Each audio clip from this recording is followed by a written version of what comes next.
Hello, everybody. How's it going? We are live.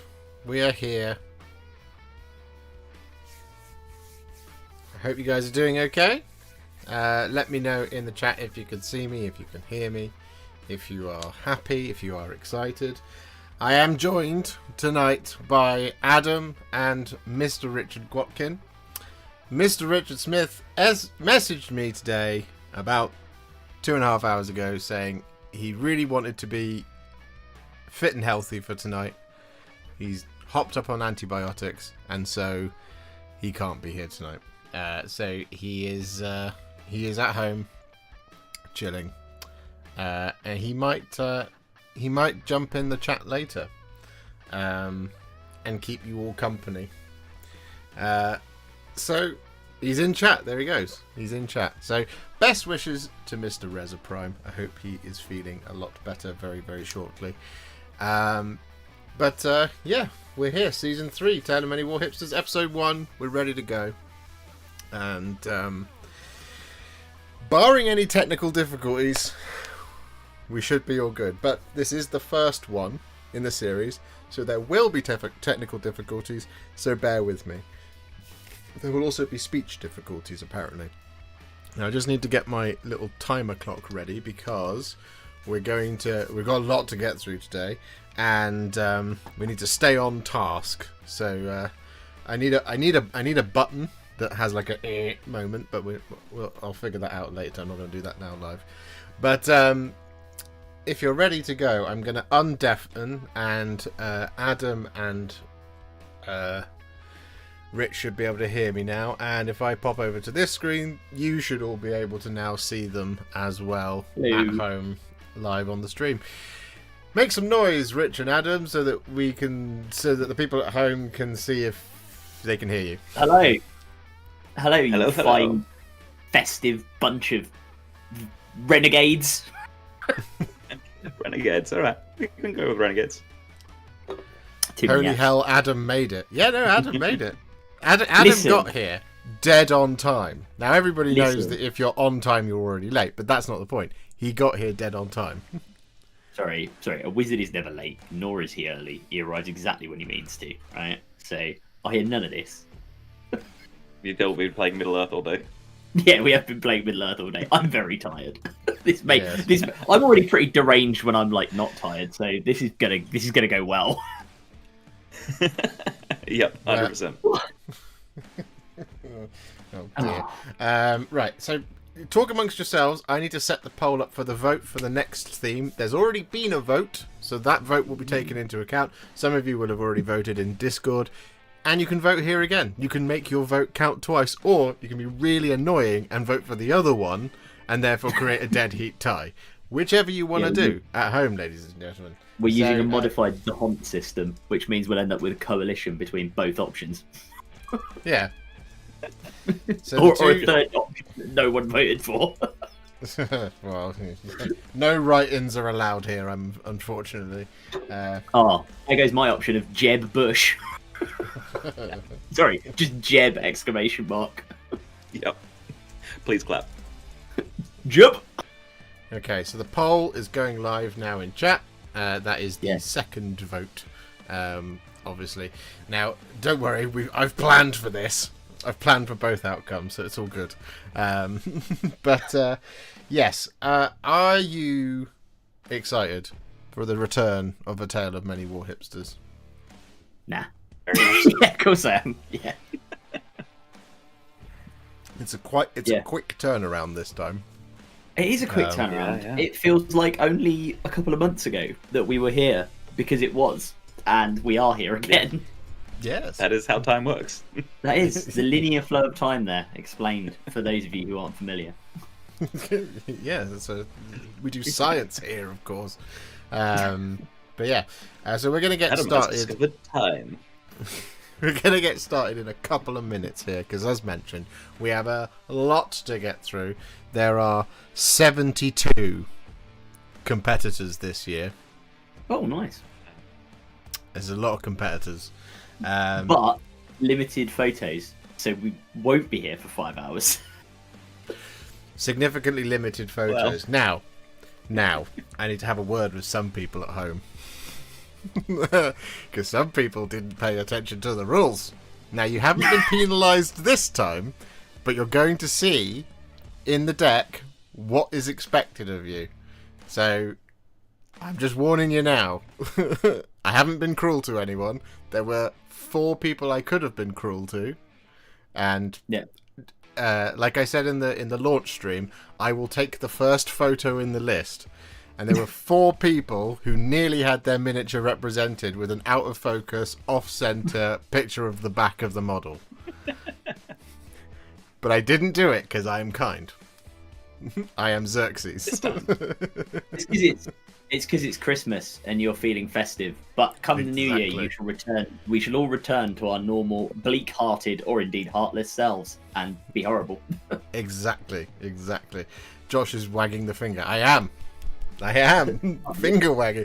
But I do want to say a massive thank you to the 60. No, actually, because I have to include, because there's 72 friends, as I've been corrected, not competitors. We have 72 submissions. We have Adam, and we have Reza, and we have myself, which takes up to 75. Mr. Watkins, sadly, very busy, hasn't been able to submit anything this month, so you're not getting wrapped Apologies. on the wrist. But we actually have 75 things to get to. For the 4 people who did not obey the rules, fine, you will see. But for the 71 other people, massive thank you. You guys are legends and amazing, and it was so much easier to put the pack together this way. I was just flying straight through it. It was great. Fantastic. So Nice. Honestly, great job, everyone. Before we've even started, massive compliments. Pat yourselves on the back. You don't have to literally do it if you don't want to, or if indeed, like me, it hurts your shoulder to do so. But there we go. Britters, thank you very much for the 5 gifted Warhipster memberships, kicking us off in spectacular fashion. And I also should say, Laucanon, thank you very much for being a member for 7 months. Everyone hit the like button, ! Hype. Mini Painting Dad, member for 16 months as well. Season 3, it will be glorious. Indeed it will. So, speaking of, I feel like we should get going, shouldn't we? Yeah? Let's do it. Okay. Agreed. So we want to stick to about 3 to 4 minutes per person. But for me, we can do it in 10 seconds. So, without further ado, we shall get started with A Tale of Many Warhipsters, Season 3, Episode 1, and the 5 gifted memberships from Travis Woodside. Like a boss. Thank you very much, Travis. You're a legend. Right, here we go. Tale screen number 1. So as always, we start off with myself. Adam, Rich, can you see it at home in Discord? Can you see it? Yes. Yeah, we can. And, we can. And at home on the stream, can you see? You should see my Berry Marines on the screen before you with their blackcurrant bodies and their white legs and arms. So yeah, I put them in because I did say I was going to work on things like kill team and stuff this time around. Understandably, I nearly put in the Orc Wrecker crew, but because I'm a stickler for the rules as well, everybody, ladies and gentlemen, I finished them at approximately 3:43 a.m. on Saturday morning. So that was way after the deadline, so they didn't go in. But there we go. What do you think? 6. Well, because Rez is in chat, 6 out of 10, mate. But no, they're really nice. Strong. I really like this scheme. It's lovely. Yeah, no, that sort of like almost The white is whitish so cool. colour with the white looks really good. Gold works with those colours, as we know. But the white is like super crisp and clean, and I love the depth that you have in all the shadows as well. Really nice. Yeah, and that Thank you. the yellow stripe and the little detailing on the captain as well, or the lieutenant, whatever he is. And I love the little green purity seal. Yeah, I wanted something different than red or pink because I thought it would just muddy up the burgundy. Yeah, we've Yeah. already got them in the scheme, like a reddish colour. Yeah. It's just very clean. They just look really sharp. I really like it. Yeah, thank you. I'm thinking I might pick up the Phobos strike team and do them in the same color scheme. I haven't decided yet. It's them or the scouts. I haven't decided yet how I'm going to do it. But there we go. Thank you very much. That's me done. See, that's an inside a minute. So we'll go on to the actual people who aren't me. This isn't just an ego trip for the old Josh man. We kick things off as always with our hosts. They go first. So Adam, you're up first with Abraxia, Spear of the Ever Chosen. Yeah, I said I was going to do something big for the theme, and low Abraxia, because I need to get her painted using your tutorial.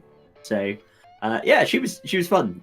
Trim City, because it slaves to darkness, so gold trim and then highlighting all the gold trim. That was fun. She's a really cool model. I'm a big fan of her, actually, and now all I need to do is paint up 3 Varanguards to run alongside her in a list, which is going to be even more trim. They're arguably worse than her. Yeah, definitely. She's actually like limited because it's just that top armor, the bottom armor, and then her.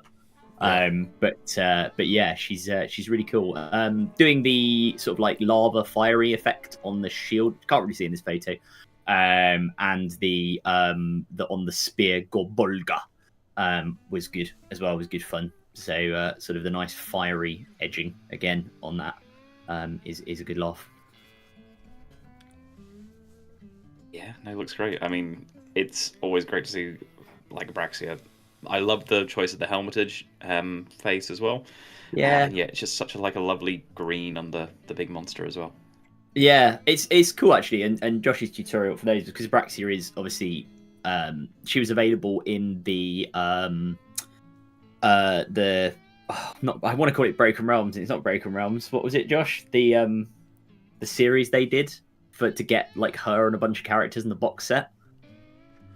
Her Dawnbringers. That's it. I was gonna say you forgot clearly. So, I did. She was in a Dawnbringers box with 3 Varanguards, but she wasn't widely available, which was a shame. She's a very cool model and she's very good in the game. But now she is generally available. I would thoroughly encourage you to go to stay on this channel and check out Josh's tutorial, because it's basically mostly washes to get that skin effect, and it is a really nice interesting green that's different from the dragons and the draconids and all sorts of other things. Nice. And some nice subtle transitions in it as well. Yeah. No, you've done a really good job on it. Really, really good job on it. It's one of the first few Abraxias I've seen having used my video, and you've done it really, really well. I think it looks great. Dave, to answer your question, there is Tyrant Skull on the base. It's just under all the snow, because my Darkness are sort of themed on the Chaos Warriors from the old from the old world. So they were always the Norskans, right, hanging around in the snow. So it's that kind of thing. You can see the Tyrant Skull over the top of the wood on the vine creeping up the thing. I spotted it immediately. I knew it was there. I spot Tyrant Skull from a mile away. So I'm just being reminded by a question there about what the poll options are. The poll options are for what the theme is going to be next month, and that has reminded me that there are some that will need to justify. We can do it for you, but you might want to do it in your in the chat. Justify how you fit the theme, which this month, as we know, was go big or go home. Adam, literally go big, so has done it. The thing. For me, the justification for my one was that it is a big deal for me to come up with a custom chapter, and therefore I did it. That's why, because it fills me with anxiety and dread doing it. So there we go. That's how I'm on theme. But thank you, Adam. Next up, we have Mr. Resoprime, again, sadly not here, and also Mini Painted Dad. Thank you for the 5 gifted Warhipster memberships. We're already on 15 new, and it's a homebrew scheme. Yeah. Thank you very much, guys. Well done. Well done. Yeah, there you go. Mini Painting Dad, thank you for the 5 gifted Warhipster memberships. So, we have Mr. Resoprime with a trio of the biggest names in Blood Angels. I mean, they are also some of the bigger model. In terms of, Astorath is pretty large. Dante's quite tall. Dante's enormous. Yeah. Especially when you compare him at the Especially his new time model. to the to what is a now defunct model in the form of Brother Corbulo. Brother Corbulo doesn't even make it above his ankle. That's how Father big Corbulo's like, Dante Father, is. Father, why do I still live? Commander Dante is a big deal. He's the one who has to keep his house in order because he's the head of his home chapter. We're really stretching this. I love it. Yeah, this is what I'm talking about, I mean, guys. look, We had he's to a big give this... deal. He's a chapter master. Yeah, exactly. We have to give this format a chance so you can see the comedy that this will inspire. Yeah. But enough about the nuts and bolts of Tale of Many Warhipsters. Reza has, of course, painted Astaroth, Lamates, and Dante. All three of the biggest of cheeses for the Blood Angels. Yeah. I think Very nice. you've done a fantastic job, Reza. I think these look really nice. I really like. I don't know why I particularly like the base on. I know it's like the printed one that comes with it that's on the Marties, but the way you've done the broken marble is really cool. I also really like the fact that in your photo of Astaroth, it looks like Lamates is like it's like sneaking up behind him, which is quite fun. Yeah. On the right. But yeah, really, really good. I love it. And Dante looks fantastic, man. The gold armor looks really good. Yeah, the gold is fantastic as well. Just like across all the models, the gold is just utterly brilliant. I really love. I'm sure if you've followed Josh's tutorial on the armor as well, this will be why. But I love the armor on Astaroth as well. Like the red is just so like deep and lovely, and contrasted with the gold there, and then the blue of the axe. It's just a scheme that just really, really works well. And Josh's recipe for it is stunning. He looks suitably threatening, as Astaroth should. What's your recipe for the soil on the basing, Rez? Because some of it on the Dante that's painted in, but like the sand around it, that's a texture paint. Are you using like a texture or a sand and then priming the whole thing and then painting it that way? What's your vibe? How you doing that? It's a really, really nice colour. Yeah. Yeah. It's nice I with like all the that different elements on there as well.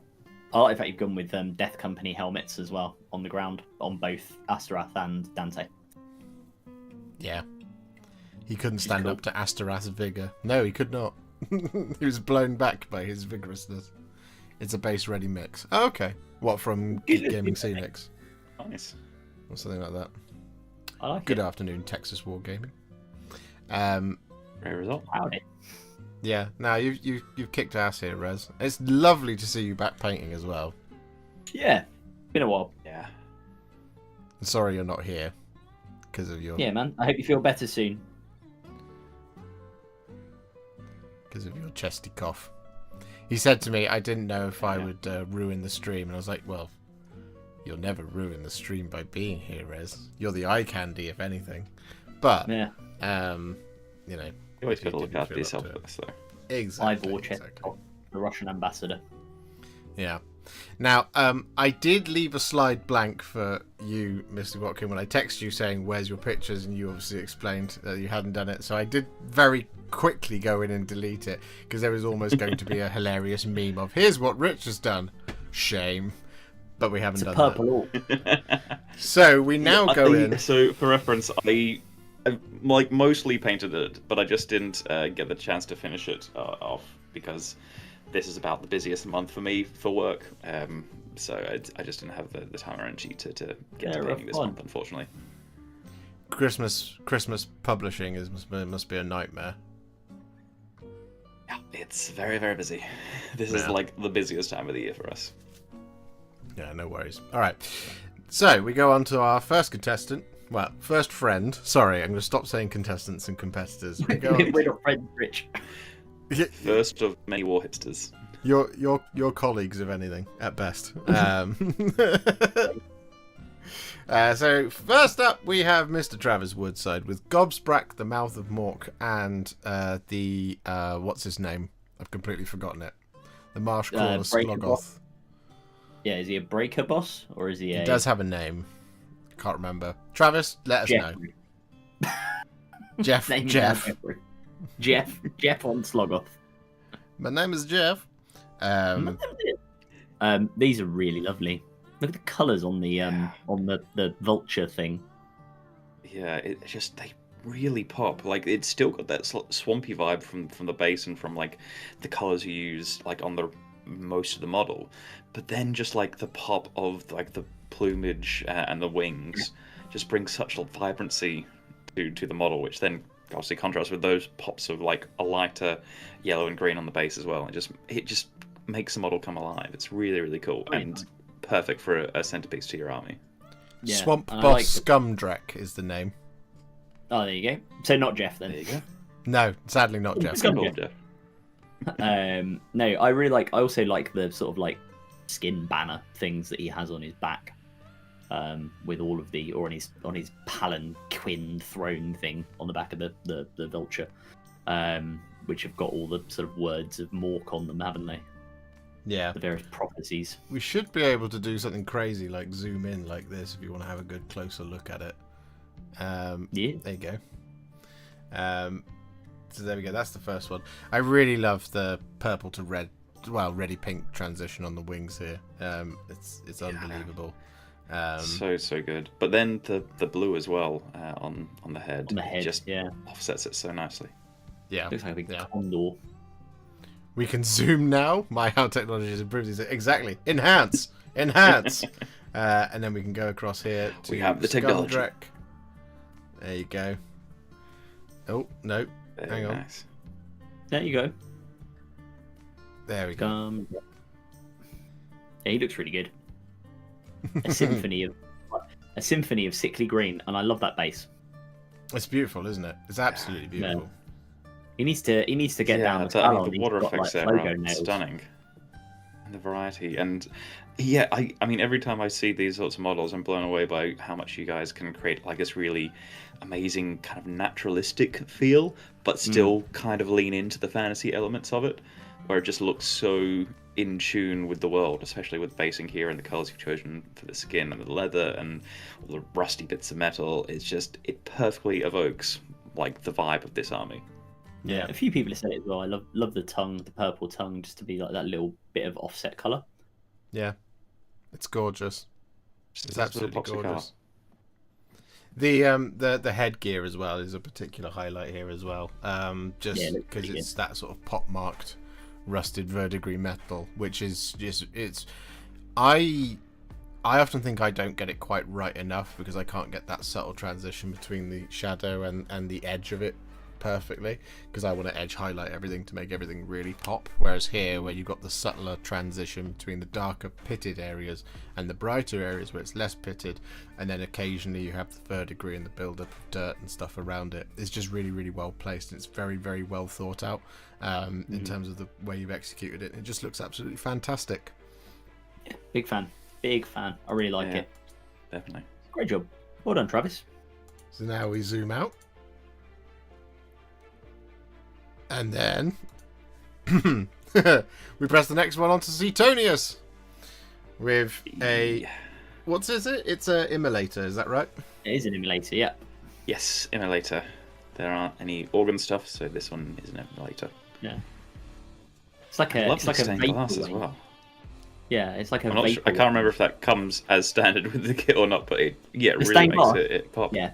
No, it does. Yeah. The stained glass does come with the kit, and actually, and I don't know if this is how Suetonius did it. I would assume it probably is, but this, because it's a piece of clear plastic, so it's really difficult to paint and get like as well as Suetonius has done here to get all the leading, because it's really hard. You have to be very careful, right? So, and contrast paints look really nice on all of the plastic because it stains it, right? So you get that color pop. So I think Suetonius has done an amazing job here. This looks really good. Yeah. And in terms of color pop as well, I'm assuming this is the same model but has a color shift paint on it. Yeah, because I think from different angles it's looking different colors, almost like from that green to that pink. And yeah, this must be like a wonder to behold as it's like going across the table and you just like go around and play with it. It's such like a bold and interesting choice for like your sisters to have this color shift on it, and it's fantastic. Like that sort of color shift metallic is wonderful on these big models. Really nice, and I like the flames really pop on the braziers, and also the white marble of the statues and the fleur de lis, and little reliquary, on the back as well, with the cherubim flying around above it. I love this model. I'm playing the It's beautiful. Sisters models just have so much character to them.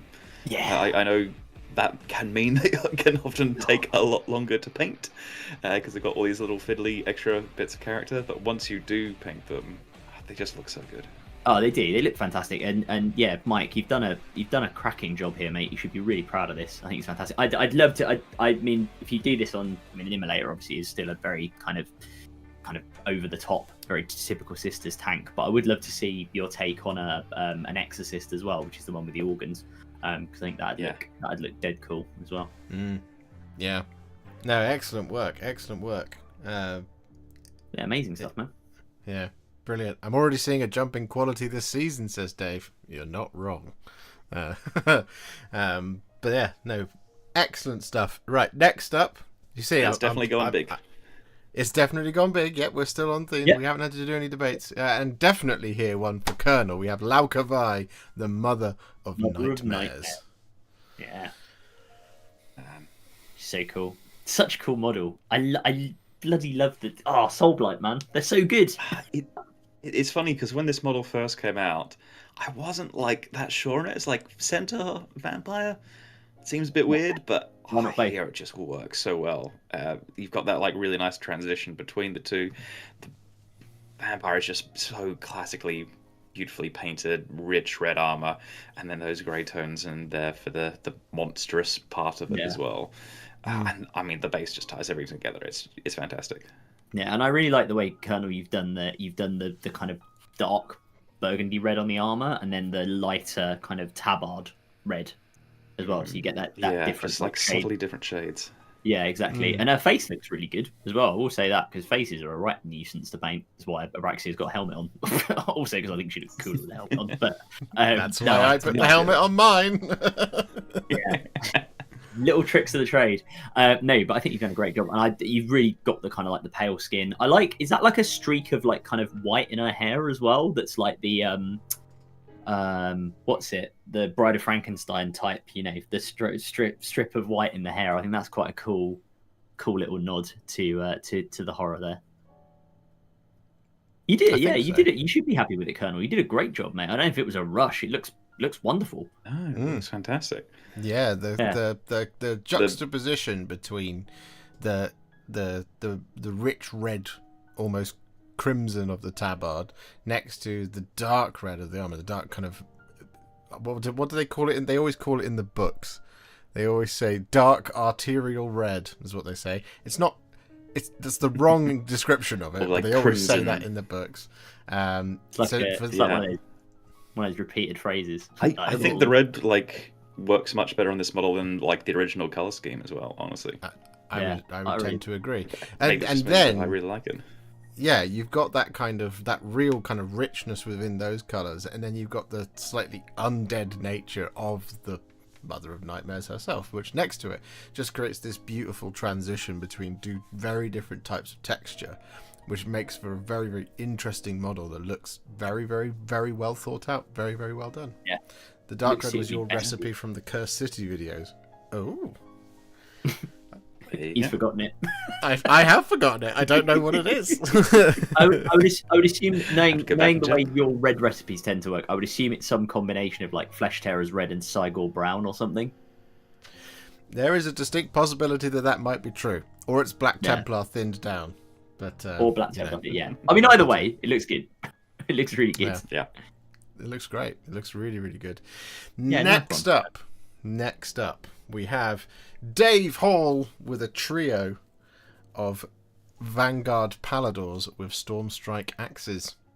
Back to the Stormcast. I love it. Now, I really love these, as you could probably imagine. Yeah. I love the electric blue on the heads and the tails. I was thinking just exactly the same thing. I mean, Dave's like a master of using these sort of like bright colors and just like the perfect amounts in the perfect spots. Yeah. And no different here as well. And like you said, it is just that electric blue that gives already energetic models that extra sense of energy to them. Well, it just makes them look like it's so well done, and it's testament to what you've done here, Dave. But they literally look like they are glowing. It looks like a fluor paint that's under like almost like a UV light, which is why it's so impressive. Especially with like it reflected in the tail as well.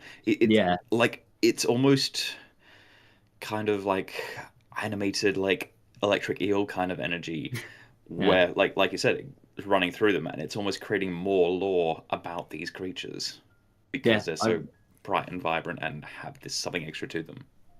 Yeah. Well, if I was to put my Stormcast nerd hat on, these guys like to ride the winds etheric, which basically means they sort of teleport, but not really, because they move so quick. They basically go into the speed force like the Flash does.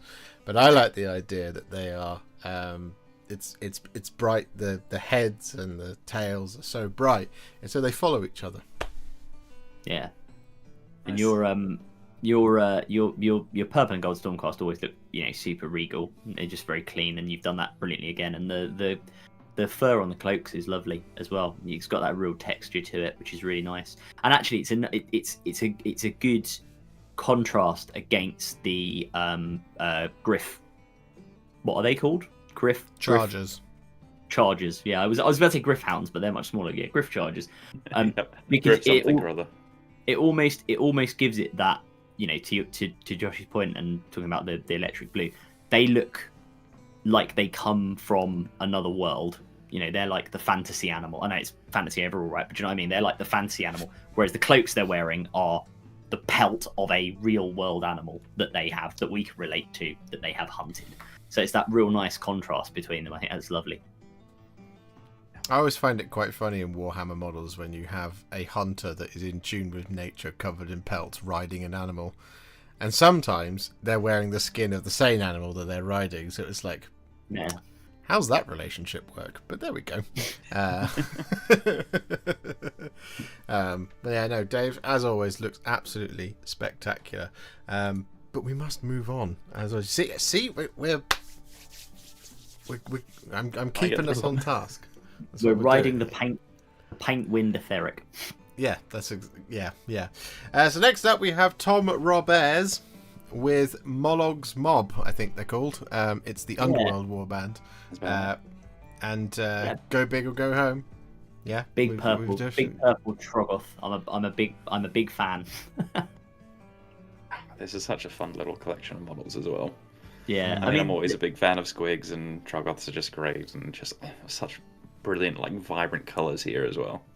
Well, the Molog's Mob ones are so good as well, because you've got Molog, the Troggoth, and then you've got all his little dudes, like the living stalactite, the sort of mushroom thing. It's just, I don't know, the Gloomspite Gits range, or the Gloomspite range, has some really cool models, and I think, Tom, you've done a fantastic job on these. They just look I've often thought of just picking up some Gloomspite Gits models just for the sake of painting them, just because they're so different, especially if you've been painting like Grimdark 40k stuff. It's just an opportunity to go wild with colour. You just as you can see here, and it looks brilliant. And yet we say that, right? But and these are to echo what I said, and I think Aiden in chat has said as well. They just look fun, which is always good to look at these models. I think you're still coherent, right? They're all still those kind of pastel colours, the pinks, the purples, the blues, and it all still kind of comes together really nicely, but whilst also still looking quite out there in a good way. It's a fairly united colour palette that you've gone across between all of them. Even like the crystals beneath the squig being like a slight sort of like that bluish tint to them as well, or that bluish green tint to them, which then is echoed in some of the blues in the other models. You got some purple echoed in different models. Like every model has a bit of purple on them and some pinks there. So great stuff. What I really like about them is that they I always think of the kind of more Troggoth nature of the Gloomspite Gits, and the Gloomspite Gits themselves, to be fair, at times. I always think of them as being like Age of Sigmar's answer to the question, if we could create a range of models out of inspiration for creatures that live in the deep dark of the sea.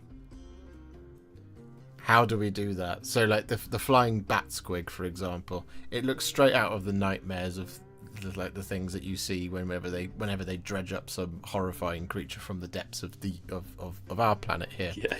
And so to capture that kind of vibe, and to do it in such a kind of like vibrant scheme with the pinks and the purples and the yellows and the pops of blue here and there, really kind of just emphasizes that to me. So it's very inspiring from that perspective, and it looks like, you know, it really captures that kind of the fantasy nature of what's at the bottom of the deep dark cave. We'll never know because it's dark down there, so you wouldn't know. But here we are thrown into the light with the vibrancy of the colours that you wouldn't encounter if you're in there, because it's normally very dark. But as soon as they're brought into the light, you get this, and it looks absolutely fantastic. As you say, they look almost bioluminescent, which is they look absolutely wonderful.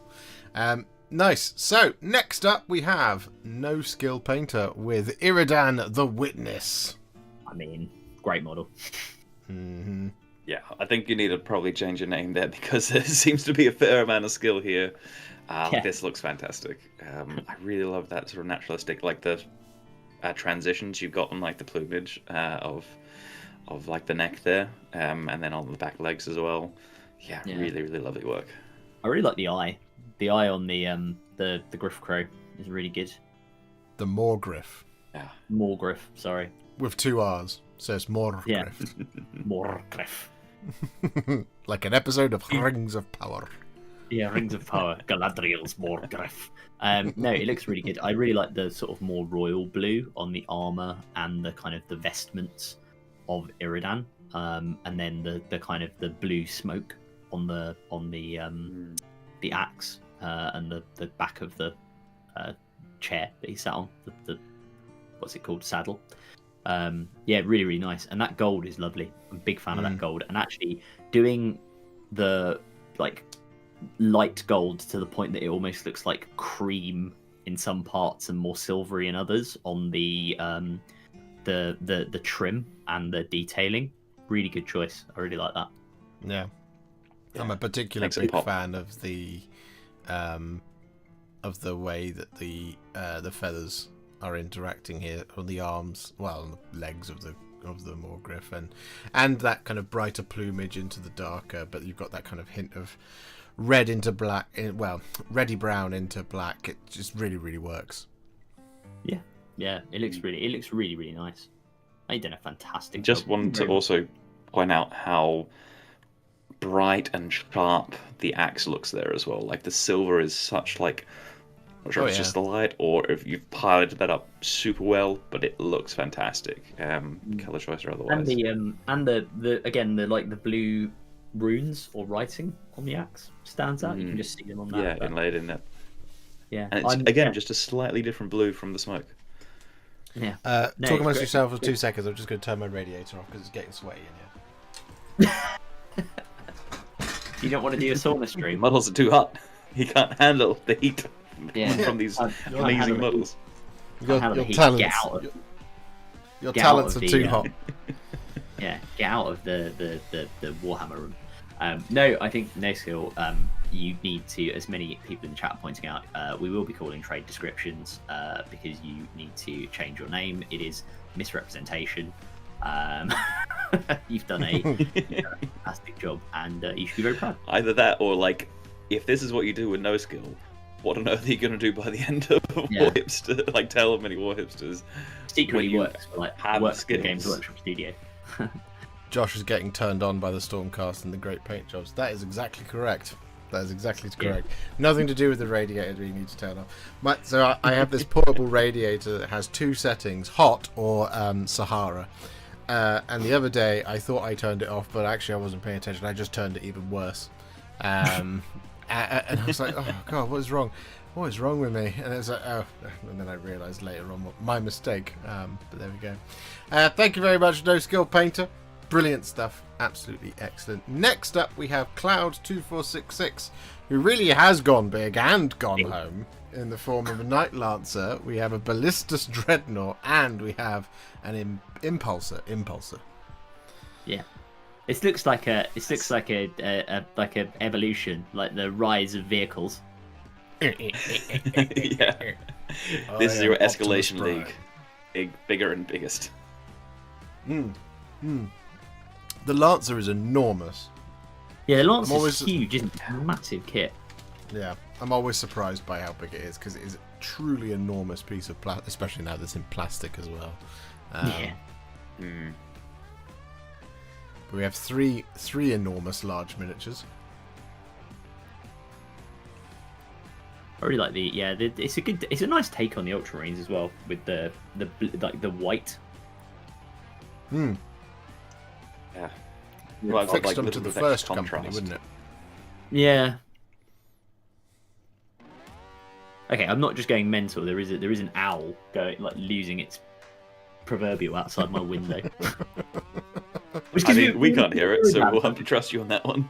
I can hear like a hoo hoo hoo right outside my window. I was like, what the hell? And it's the owls. Good to know they're back in the park. But anyway, no, back to the models. These look wonderful. And I very much enjoy your split orange and black scheme on the quartered scheme with like the orange there is always it's something so unique because we've seen them a couple of times on here, but you don't see orange models that much in the wild, so it's always a little bit of a joy to see orange models with that really sort of bright pop of colour, especially because orange along with the yellow and white are hard to paint, and you've got orange and you've got white here and you've done them well, so kudos to you, man. Yeah, it's really effective. It's very, very, very striking, and especially like you saying, orange at that scale, very, very, very tough to do. Like I said, people are saying this was done in a month. That would have taken me a year. Well, I'd try doing it in orange as well.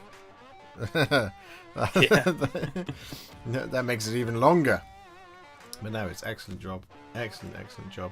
I like it. Really Thank you very much, Cloud 2466. Orange is so hard to get right, and putting it next to black, I fear you. You should be afraid. Orange is the Be very afraid. No, great stuff, Cloud. Next up, we have Chewy with 10 pink horrors. Oh. Very nice. Yeah. And there's just something like really smooth about that pink, which it's just really, really nice. Yeah. Like just the shade of pink you have, and then the depth and the shadows, and just like this sort of like smooth like highlight on it. It's just there's something so satisfying about it. Yeah, the bones and teeth and the horns look really good as well. Or sorry, the teeth, the kind of face horns and the head horns look really good as well. I really like the way you've done those, and the beaks. Weird looking dudes in the best way. Yeah. One of my favourite pink horror faces is the one that's this one here, second from left on the top. He's got that one really big eye. Yeah. The one holding his hand up like that, doing the thing. I love that. But you've got that. You've got the yellows very smoothly in on those eyes, which isn't easy to do. It looks very good. No. The one on the on the far like left. all the minor details you picked out really cleanly. Yeah, the one on the far left of that that group at the top on the top row looks like he's just getting involved in a mosh pit. He's like, yeah, he does have that hand, doesn't he? Just rocking out, you know. Yeah, that's like, you know he's here to have a good time. Come, Splal and Glathflax, we must go and destroy things for Siege. And he's like, I just want to mosh. Chewy, if you're here, buddy, you're being challenged by Aiden. What's the justification for the theme? Ooh, yeah. Curious. Well, eh? It's not as big, but it could be like a homecoming to demons for you. Like, what is this? He's done it straight away. Thank you all. And when you kill a horror, it goes big, splits, or goes home, dragged back into the warp. You're not wrong. Yeah, You're not wrong. you're ready for it. And this is why you tune into the stream, so you can justify yourself. Remember, now you know, the more you know, and knowing is half the battle. Yeah. I like it. That's perfect. I knew there was a reason I gave you a point. No, I like it. I like it a lot. They look great. Awesome. Thank you very much, Chewie. Are we expecting more Zinch from you this year? Is that what we're expecting? I thought your Zinch army was done. 1,000 Suns, but I could be wrong.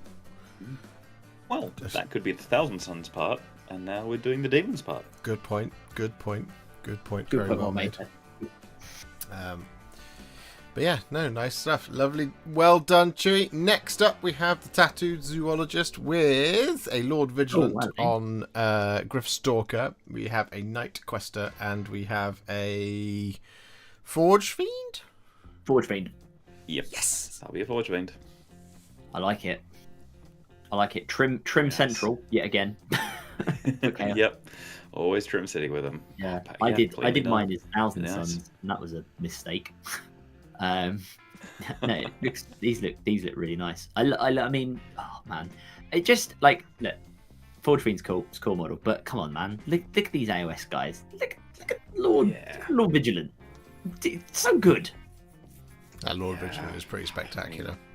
It's a great model, and you Really cool. you've smashed it here. You've absolutely smashed it. Like blue's lovely, and again, bit like what we saw earlier with Iridan, right? Nice rich blue in this case on the cloak and on the sort of the reins, I guess, and then that lighter blue to bring it all together on the axe, and also like even little touches of blue on some of the bluey grey of the more Griffiths of the Gryffstalker itself, which is nice. So yeah, I think it's amazing. I love how he's gone for like a more like bronze on like the beast as well for the armor, rather than in contrast the slightly more rich gold for like the armor on the characters and such. It just makes it stand out that little bit more. Yeah, no, he's done amazing. He's done amazing. Yeah. Yeah, spectacular job. I like it a lot. I mean, obviously, you know, Stormcast are the way to my heart, as always. Unfortunately, when we had our I feel like conversation, we might see a fair amount with Skaven Tide not out too long ago. when we had our conversation about things we might change to the format, it was quickly vetoed that I would be allowed to give extra points to anybody who played Stormcast. We banned guys. Sorry. Because otherwise this would be Stormcast, Dragons, Blood Angels, yep. Exactly. The worry was that it would turn into a Tale of Many Stormcast, which I wasn't particularly upset by, but we didn't want it to be the death of a variation, did we? So No, we like Stormcast, but we also like variety. We like variety. Much like this Forge Fiend here, which is lovely. Yeah. And again, very well done. Very well done on doing all that trim, because that is a massive arse-ache. if I'm blunt. Yeah. I have Tattoo two Forge Zoologist Fiends sitting in says- my cupboard. I'm just like, The Tattooed Zoologist says, "Thank you guys. I am trying to watch your work, but arm wrestling training. But thank you all." I mean, cool. There you go. There you go. Arm wrestling while watching a stream. What a guy. Exactly. What a guy indeed. Thank you very much, Tattooed Zoologist. I hope you're having a good time. Oathkeeper Crim, thank you very much for becoming a member. You absolute legend. I put on 16 new members for the stream today. Incredible stuff. Thank you so much. What hero? Next up, we have Lacuva13 with a... that is a... What's it called? That is a custom job on... what's his name? The Iron Hands. Oh, yeah. Forge. oh yeah. Something. I'm only getting Salamandr's name in my head for some reason. Same. But I know I'm Father Feros. Iron Father Pharos. There you go. And we also have a Ravenwing Outrider. Well, a Ravenwing Biker, I guess is what they're called now. Yeah. Very cool. Yeah. I really like it. Nice. I like the just armor. always looks so good. I used to have a Ravenwing army. There's just something about like those like all black bikes with like just little pops of color. It's just so cool. Stupid Ravenwing. And then you've got a lovely metallic sort of like that bluish green sort of aqua color. Yeah. You're blending on the sword is very, very nice as well. That's very smooth. Very, very smooth. Very smooth.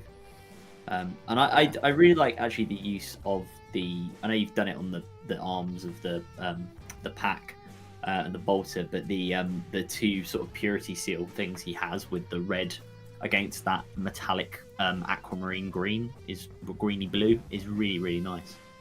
Yeah. Is he meant, like, I know he's a custom one. Is he meant to be, if you're in the chat, Lakuva, is he meant to be a what's he called? What are they called? This is how tired I am. I can't even remember basic stuff. An Alpha Legion Warsmith? Yeah. An Alpha Legion, yeah. Do they have Warsmiths are generic, aren't they? Do those, Which man? is strange. No, well, no, technically Warsmiths are the Iron Warriors one. Warp Smiths, weirdly, because there's two. That makes sense. Warp Right, Smiths yeah. are the generic ones, I think. In game, same kind of thing. Yeah, Lakuva same. says Alpha Legion. Yeah, well, there you go. Yeah. It's really nice. Lovely. Yeah, you've got the symbol. I gotta say, it looks like an Legion scheme, so it really works. The edge highlighting is so crisp. I completely agree there, Laminated Pigeon. And also, thank you, Just about to say Asmodeus. the same thing. Such crispy. Crispy. It is crispy. Very that's- Lineker. Yeah, on that Ravenwing biker right there, yeah. Asmodeus, thank you very much for 10 gifted Warhipster memberships. Absolutely incredible. Nice. Thank you so much. There's 26 new members today. Incredible stuff. Love it. No, you've cool. done an exceptional job here, Laguva. Is Alpha Legion your next project? Because we've seen your Dark Angels. They look fantastic. The Ravenwing bike in particular right here looks amazing. Are we going to be seeing more Alpha Legion in the future? Is that something that we can look forward to? Because it looks absolutely fantastic. Yeah. Looks great. I sincerely hope so, because this is lovely. Well done. Agreed. Next up, still Dark Angels. Tech Marine was for a friend. There we go. More Dark Angels in our future. Well, either way, looking very, very, very good. I'm very impressed with how clean your thumbnail is trimmed. That's also good nail maintenance, because mine are terrible, as everybody knows from looking at my videos. Next up, we have Tiago Triclistri with a Cadian Castellan. Very cool. There's just something about like a classic Cadian scheme that just works so well for me. I don't know what it is, but it's just, especially like en masse with like mass infantry, it just works well. And here, yeah, it's just classic Cadian colours, all the right places, and it looks good. He's on theme because he's pointing and he's going, "You need to go home." Yeah. And he's also probably a big deal in his army, so one of the leaders. He's a Castellan, so yeah, he is a big deal in his army. Yeah. No, I really like it. Lovely khaki colour on the robes. As you say, classic Cadian scheme. Didn't stop them from getting their planet blown up, though, did it? Hey! No, I'm kidding. Really, really nice. Really like this one. Home is a fireball. Yeah. It's someone that's looking for his home. Check over there. See if the home's over there. He kind of looks like he's doing the thing from Starship Troopers. You know, if you can disable the enemy, you can kill the enemy. It's the. I mean, look. You don't rise to a Castellan's position without an ego the size of a planet. You know, that's what they always tell us in the books. All of them have to just be larger than life to even consider being close to getting to that sort of position. So, yeah. But you've done a really good job on it, Tiago. It looks fantastic. And I echo what the guys are saying. A classic Cadian scheme. Can never go wrong with it. I really like the green. If you could let us know, if you're here in this chat, if you could let us know what the green was, because I really like it. As I've talked about before on stream and things like that, green is a bit of a blind spot for me sometimes. I struggle to get those greens spot on. So I'm always out. Yeah, I'm always in the market. Yeah, absolutely fantastic. Having seen your recent Rohan videos, I'll dispute that. But sure. Laminated Pigeon says Cadia stands, and the Castellan is going, yes, Cadia stands over there. Yes. Thank you very much, Tiago. Right, next up, we have the first of our Great Unclean Ones today. We have the Loith with the Great Unclean One. Funnily enough, I gave the game away. Oh, he's cool. Big old boy. Oh Lord, he coming! Oh boy, yeah, with Billy. I mean, such great transitions here, like having the slightly more like stretched skin be that slightly paler color, and then festering towards the edge of the wound there. Yeah, and effective nipples. Yeah, and just like that super, like having like the little bits of red and like pink on his smile as well makes perfect sense for like in terms of like the lips, but just makes it look that extra bit menacing as well. Yeah, it does. So Just makes him look creepy in the best way. No, I already like this. This is a great job. Done a fantastic job here. Nice blending. Greeny yellows, suitably disgusting. Nice pinks as well on the guts. The horns as well, really nicely blended. Yeah, and the little nurgling, and also the metal looks dirty, which is how it should look. Like really dark and gruesome. Like Nurgle's not going to have like super clean metal. It's just going to be like a little bit. No, I agree. The blends on the horns are pretty spectacular here. I mean, the blends all over the place. You know, it's not an easy model to execute this one. No, but it's also like seamless between each like region and part of the model. So really, really nice like pre-planning to like get, like especially if you're doing like contrast stuff. You know, okay, you need to do this bit in this color, this bit in this color. Yeah, really nice job. Yeah, agreed. No, brilliant. No, excellent. Is this? Stuff. Yeah, be interested to know the. I was just gonna say, I'd be interested to know the like. Is this for Chaos Demons? Is this for Maggotkin of Nurgle? You know, what will this fine example of a Great Unclean One be going into? Tiago is here. He says the green is Vulcan green. Excellent. I have that paint. I bought it recently because I thought I might need it for the Rohirrim. But then I looked at it and I went, "Oh, I don't think that's quite right." But you mean to your point, like there's really like subtle and specific shades of green, so it's about choosing like the right green or combination of greens to get the effect you're looking for. Yeah. No, awesome stuff, Deloitte. Thank you very much. Next up, we have the Humorless Painter with a very jolly Angron.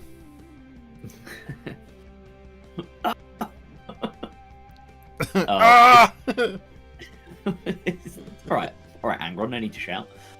No, I really like this. It's lovely, and you've got that nice blend from the red of the wing arms or wing limbs into the skin into the pinky color as well, which I really like. Yeah. I assume this was done using color transitions here are great. Yeah, I assume this might have been done using your tutorial, Josh, because it's looking very familiar. Maybe, who knows? I think it's better than mine in some ways, especially the sword. The way you've done so much. The way you've done the shoulder, the pauldron and the shoulder pad thing is really nice as well. With that kind of bluish glow on the world eater symbol on the world. Yeah, agreed. In the world. Yeah. I learnt a long time ago that the wing thing is actually a wrist. Yeah, because it's a hand, isn't it? And those are the fingers. Yeah, makes sense. Yeah, that's what I learned. But it's confusing when I film a video and say we're going to do this around the wrist. It looks more like a knuckle, really. But I guess it is a wrist. Yeah. Yeah. A wrist with spikes and claws. Angron's canonically got 4 arms. Yeah. I particularly love here as well the highlights around the face. It's a bit that immediately catches my eye every time I look at this photo. Yeah, he stands out really nicely against the gold. And I should say as well, the gold armor. I like it, that kind of more sort of burnished gold gladiator type look. Yeah. No, it's excellent. Very cool. Yeah, very good. Next up, we have another Great Unclean One, this time from Jonathan Justin. Very nice. I'm a fan. Rich, like reddish, like purplish, like guts are spewing out, just looks so cool. And I love how you've got like a slightly rustier blade on this one, which sets so well against the paler green. Yeah, good use of Nurgle's, what I assume is Nurgle's rot on the base as well. Yeah. Yeah, which is really very cool. Makes him like he's way. I like that always looks so much more impressive, even though I'm sure it's just like a texture paint. Yeah, But I like that's the cool. I like the Nurglings as well. They're excellent. Yeah, I Especially particularly I enjoy here as well. So it's a slightly different, obviously it's a different color scheme to the previous one. We have a brighter green going on here, but then we have kind of elements of kind of brown with the kind of the scabby texture underneath the armpit on the left, for example, on the top of the right shoulder. Like little yellow pustules as well everywhere. Yeah, and it shows how versatile Nurgle can be in terms of its color schemes that get painted, and it's no less effective regardless of what you do. Like I said, I like how vibrant the kind of pops of color here and there are with the sort of the pink guts and the little tentacles sprouting from the neck and stuff like that. I think it again, like the other one, it works in a completely different way, which is very, very, very cool. Yeah. 100%. I echo that completely. I think it's fantastic. Yeah. No, it's wonderful. Maybe this year's season of Tale of Many Warhipsters will be dominated by Great Unclean Ones. We shall have to see. Maybe. Next up, we have Martin Spoon, who I didn't add these. They were sent, and I thoroughly enjoyed seeing them. Yeah, these are great. That's really funny. I love that. That's like a little comic. It's such like simple storytelling as well, but it's just brilliant. Yeah. It is wonderful, isn't it? Get your skink on an agrodon. Sorry, not an agrodon. A raptor. Raptidon. Yeah. No, this is cool. And It's just like a perfect execution of box art. Such good, especially on the Agrodon there. Such a good like blending and color scheme. Love the bright pops of color as well. The brightness and like luminosity that you have in the color of like the skink skin as well, and then also Raptidon colors. It's so beautiful. all the feathers and frills, in particular, so the frill of the Raptidon and the feathers on the Agrodon, the Scarvet, sorry, and the kind of arm wing feathers on the Raptidon as well. I really like that, and it goes really well with the basing as well. It looks like you've just walked into GW, taken their models, and then given them better bases. Yeah, definitely. I really like that dark, that's kind of black, dark, red, pink to kind of beigey transition on the Agrodon as well. That's really nice. I just really enjoyed the story. I keep just looking at it in order. Yeah, it's very, very cool. Yeah. 10 out of 10, no notes. Exactly, Aidan. I hope we get many more stories from Martin, many more comics of. The little comic is brilliant. Yeah. Well, excellent stuff. And Martin, thank you very much for being a member for 7 months with a love, well, with a heart. There we go. I'll give you one there. There we go. I love it. I love it. I mean, I always like it as a little flourish. I use it for all of my Seraphon stuff. The yellow into the green for the feathers. I always love to see that because it looks so. It's one of the things I'm most proud of when I came up with the way I do it at the time, which was because I was like, this is the most jungly cartoon jungle theme that I can come up with, and I think it's Bad Moon Yellow and there's just something about that evokes that sort of jungle vibe and that almost that like classic lizardman aesthetic. I don't know what it is about it, but you captured that brilliantly. Yeah. What's a Seraphon's favourite music genre? The jungle House Massive. Yeah.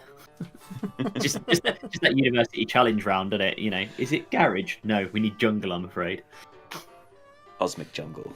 To be clear, 100% Josh's recipes. Oh, you've absolutely smashed them, Martin. You crushed it. But it's your execution, Martin. Yeah, exactly. You perfectly executed them. Agrodon Exactly. riding along, going, wicked, wicked, jungle is massive. Love it. There we go. Lovely stuff, Martin. Thank you very much. Next up, we have Croatoan with a Vampire Lord on Zombie Dragon. Yeah, which you always see abbreviated online to VLOZD. So he's a Vlozd. Love it. No, I mean, really love like the dark bluish, like turquoise, like kind of like skin thing is really nice. But particularly, my favorite bit is like all the wing membrane bits of like the membrane and the reddish in between. All the like the spines of the wings just look so like nice and like creamy and smooth and really well painted there. I realize, and the thing is, the zombie dragon model is like in the context of certainly of AOS is an older kit, so it's it doesn't quite have some of the detail that say some of the newer ones have, but. Yeah. I mean, it still holds up. It just isn't quite as dynamic as some of the new ones. Yeah, but Richard, I'm trying to be nice, but no. But what I was going to say is what you've done, Croatoan, with the wing membrane, with that skin color as well, and the joints on the kind of shoulder where the wings attach. You've given it that kind of depth and that level of detail. It makes it look really good. And your Vampire Lord as well looks suitably haughty and high-handed. In the way that vampires absolutely should. He does look like he's just going, "You there, peasant! I'm going to drink your blood." I know he sounds like the Emperor from Star Wars, but he does now in my head. So I hope in yours as well. I'm absolutely mesmerised by the wing membranes. I think they look so good. It's so good. They're catching the light so perfectly. It's just like that subtle colour transitions there and like variation between them. You just can't look away. It just looks like real, sinew, like real. Yeah, that's it what really does capture that effect. Yeah, it's like pulp. Like it's almost like you can see the blood magic that raised this corpse from abomination. Yeah, pulsing through its wing membranes. It's really good. And it looks absolutely and it's just like superb brushwork there. Just really nice. Yeah. No, I think you've done a great job. I think it looks really good just across the board. So more slaves to darkness. Slaves to darkness. What we're talking about? More Soulblight Gravelords, please. Croatoan. You've been painting too much trim. I've trimmed myself into just thinking every army is slaves to darkness. No, Soulblight Gravelords, but really good, really nice. Croatoan is here and says a lot of people don't like it, but I love it. Well, I bet there's 105 people, plus the three of us, 108 people here who would disagree, who all love it. So we're in the majority.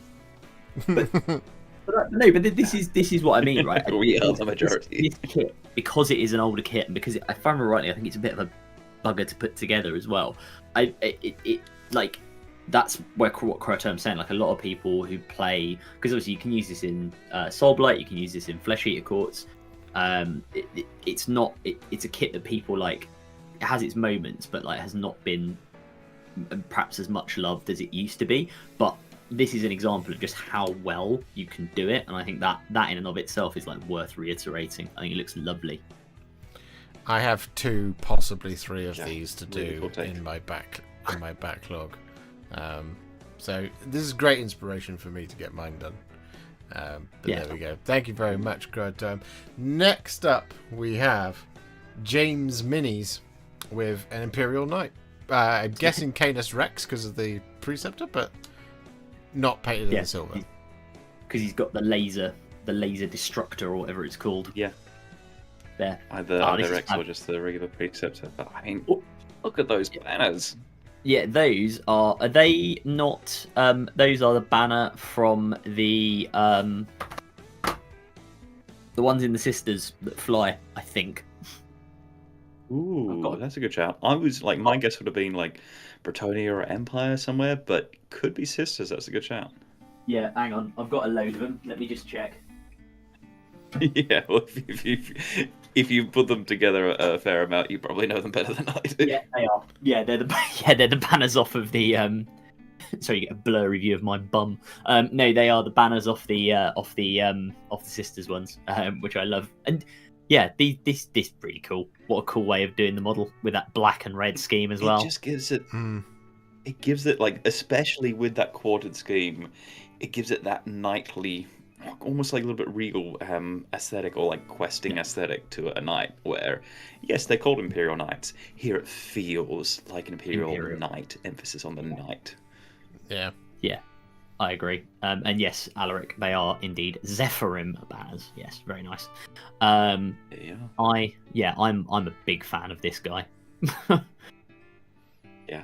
But also, like, such like lovely detail on the red there, with like some like subtle highlights from each like part of the panel as well. Some really great color transitions, and then just like pops of detail, like bronze and gold and such, like within the armor. It's not just all silver. Like, there's a lot of care and thought that is being taken here.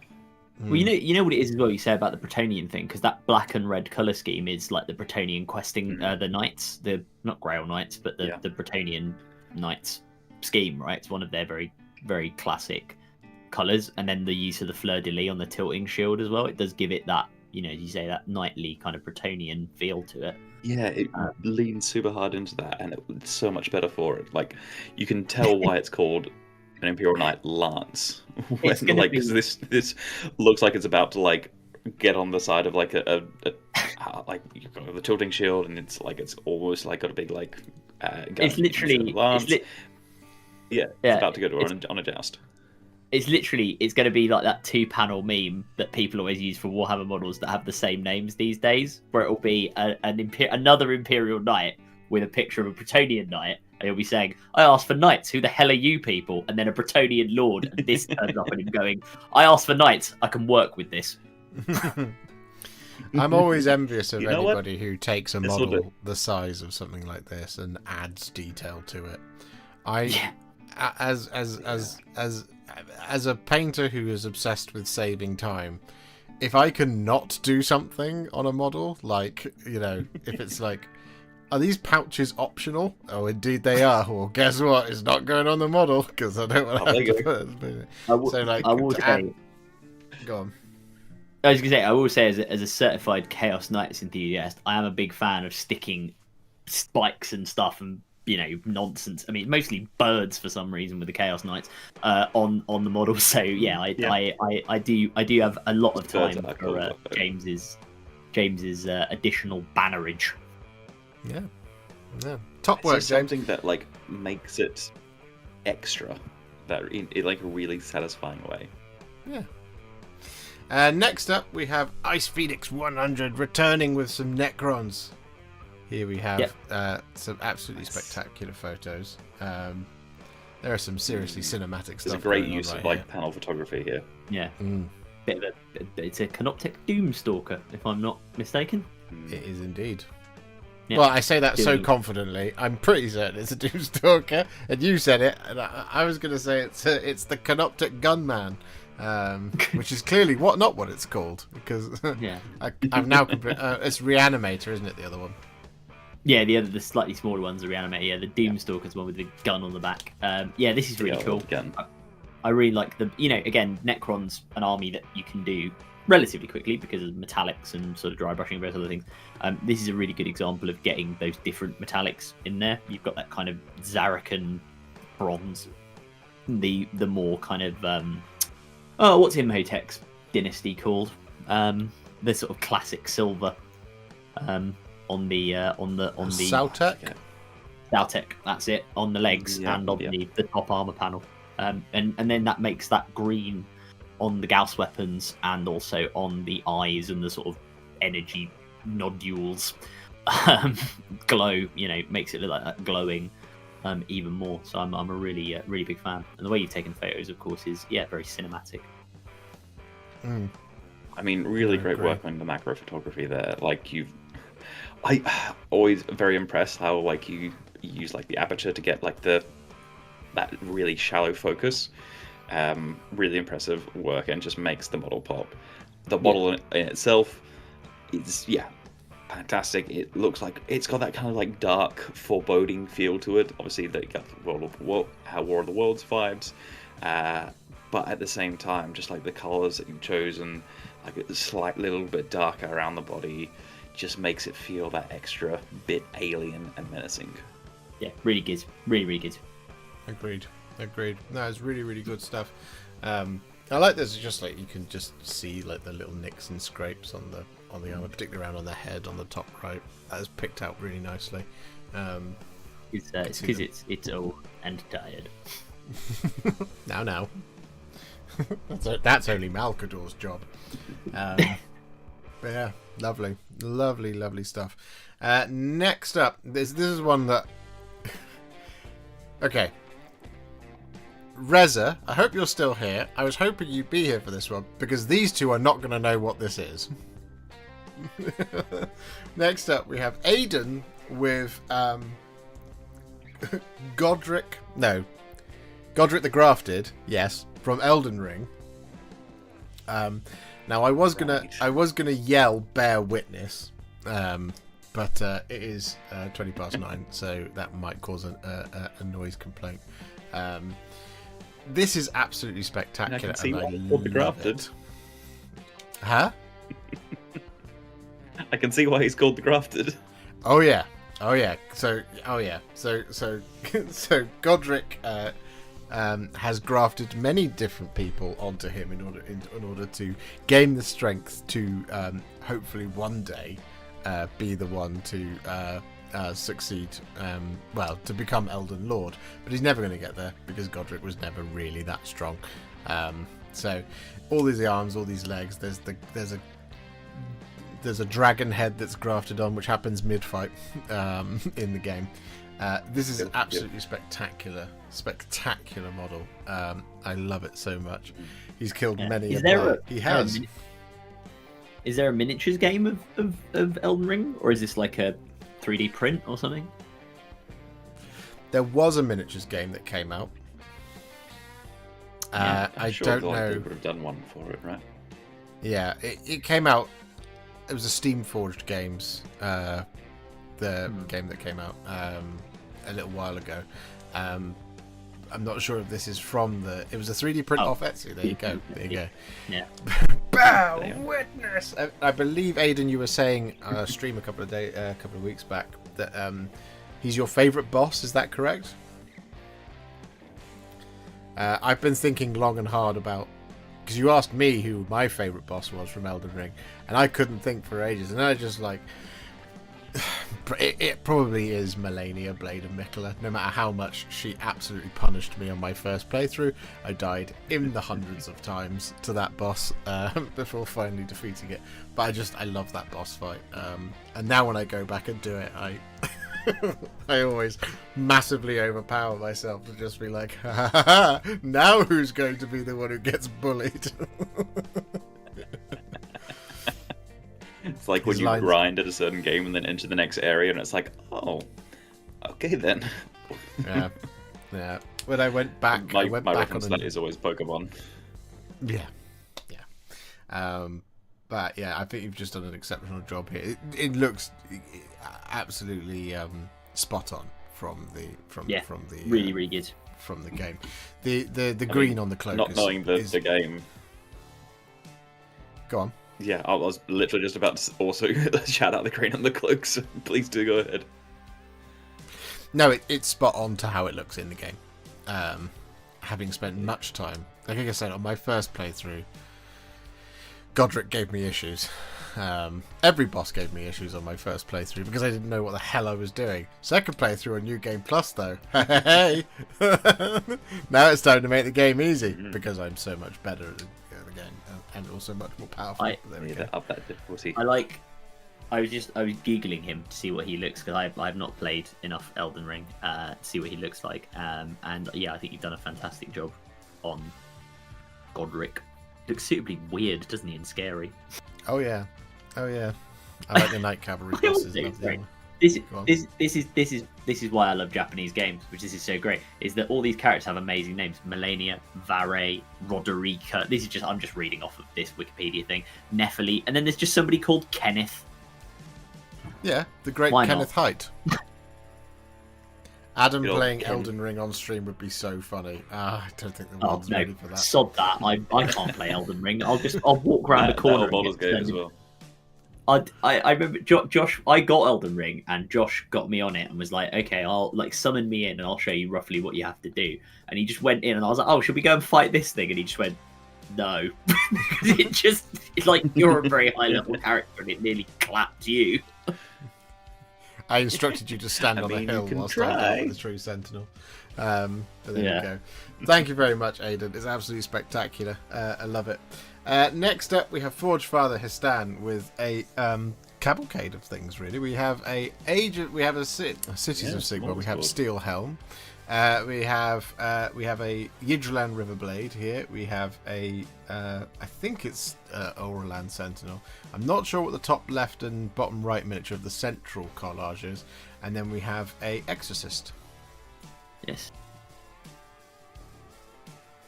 Yeah. He's a bronze helm, surely. Yeah, looks like it.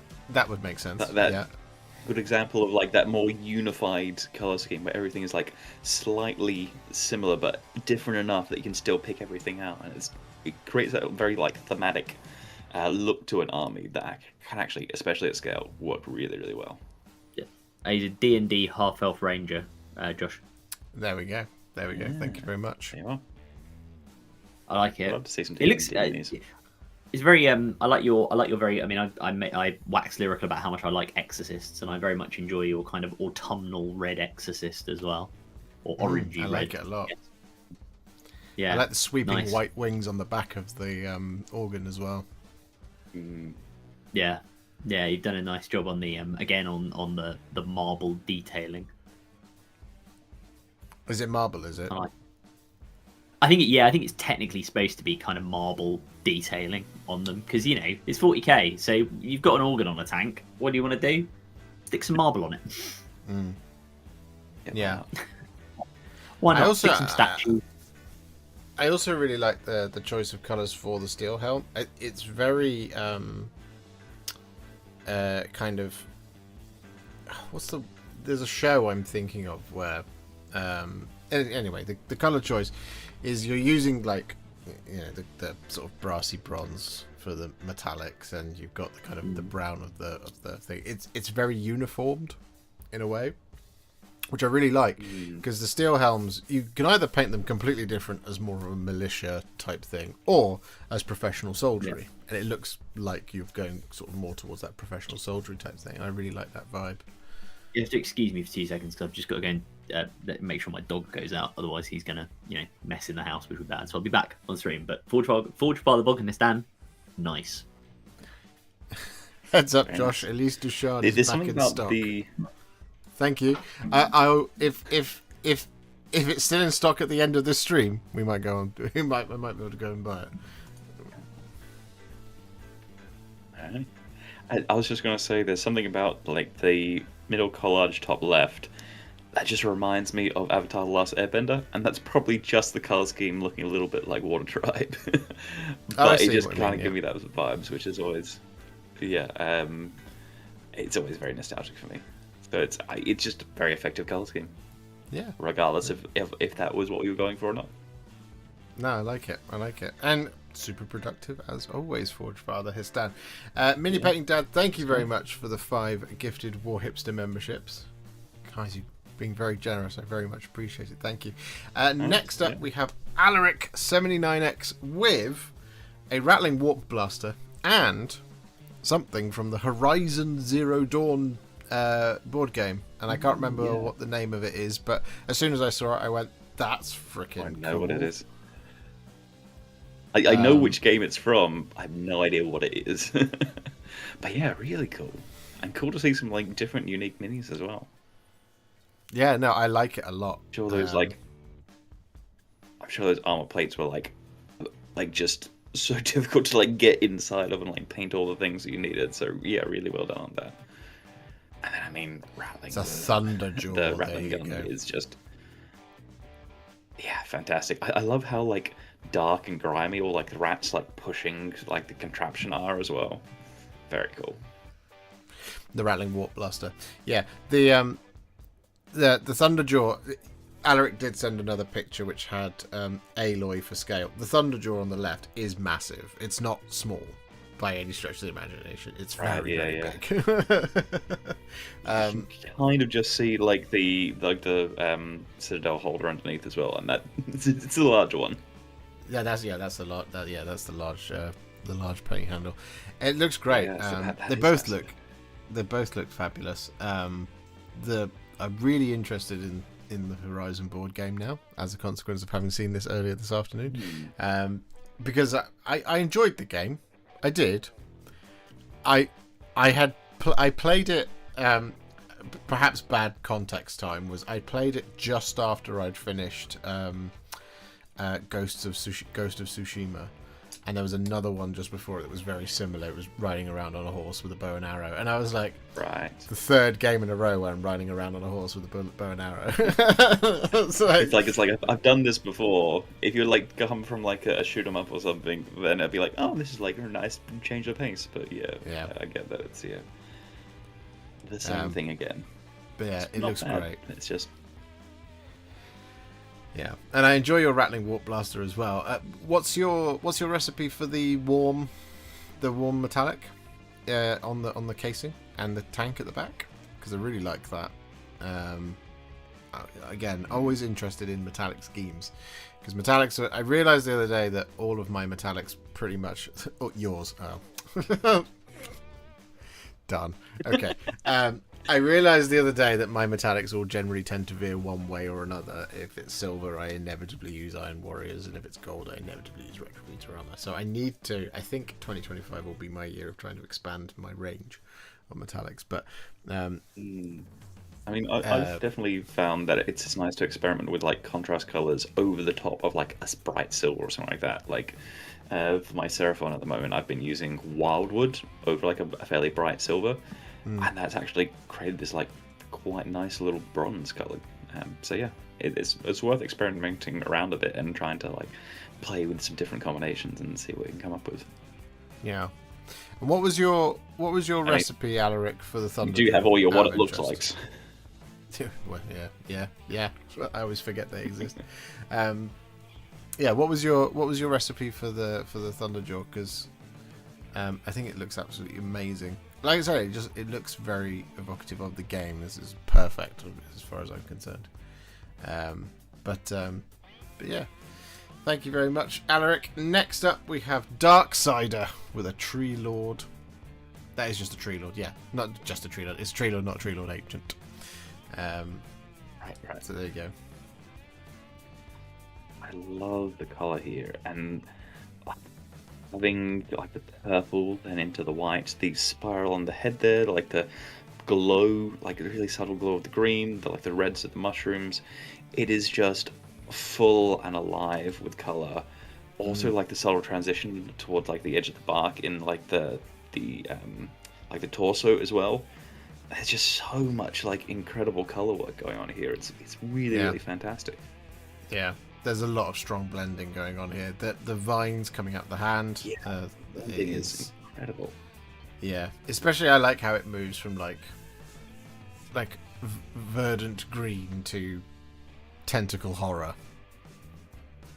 Yeah, but at the same time you've got a really much more like naturalistic and yet really well blended like tree color, just like with the browns on there and like into like slightly more creamy colors, and then you've got the greens coming through as well, and all the different little critters and everything else. There's just so much going on with this model. It's brilliant. It's really lovely, and like we've talked about Sylvaneth a lot on in Tale of Many Warhipsters. We've had a lot of Sylvaneth that have happened, and again, it's testament to how Sylvaneth are so what's the word? Versatile, in that you can either do them in 10 minutes and they look great, or you can spend a lot of love and time on them and they look great as well. And there's a lot of love and time that's gone into this one. It looks absolutely spectacular. I mean, you'll know better than I do. Are there lots of like extra custom components added to this as well? Because it just seems like there's so much going on with this model now. It's really something special. Occasionally, a lot of the kits will include things like, there's an owl owl there. You can see on the elbow of the Tree Lord. You get a lot of sprites and stuff like that in the Sylvaneth kits, which you can add, but a lot of this is as it comes from the box. Not painted, obviously. It's just I've never like all this detail has been there before, but it's really with this paint job that I'm almost like seeing it for the first time, because it's every single detail has been given such care. Yeah, it's all that additional. So the bee on the back. That's what I was about to point out. Yeah, and the dragonfly on the leg are both sprites that you get in the kit. Yeah. A slightly kit bash between the variations, but the animals you get. Well, there you go. It looks great, Darksider. Thank you very much. Yeah, because the tabard is from... Is that from Durthu? Or the Ancient? I think it's from Durthu, that one. But yeah, great job, Darksider. I think it's great. Yeah, I can't remember. It's been a while since I built a Tree Lord. Girthy. Girthy. Next up, we have Old Man Noz with a Penitent Engine, I think. It is a Penitent Engine, right? That is not the other engine. one. No, whatever that's called. The other one's Mortifier, and that's with the enclosed. Yes, there you go. Mortifier in a box, Penitent Engine up front, ready for repentance.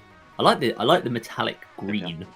That's an interesting take. Yeah, I mean, we were just talking about contrast, and paints over metallics, and he's a great example of that it's got that metallic shine to it, but it's also such a lovely color. Yeah, and the distinction and the cleanliness between the armor, the sort of machined parts, for want of a better term, and the little gold filigree kind of edging on the kind of rail work, for want of a better term, that's on it, is really nice. And that's a nuisance to paint as well, because that's like a lot of additional extra little detail you have to do. But yeah, Old Man Nod's done a fantastic job. And the guy at the front looks suitably, he's not having a great time. Well, he's not penitent yet, because he's not, this is his penitence. So, we're not gonna say he's the penitent man yet. Is their penance only found once they've died? Dead, primarily. Right. Let's see. Yeah.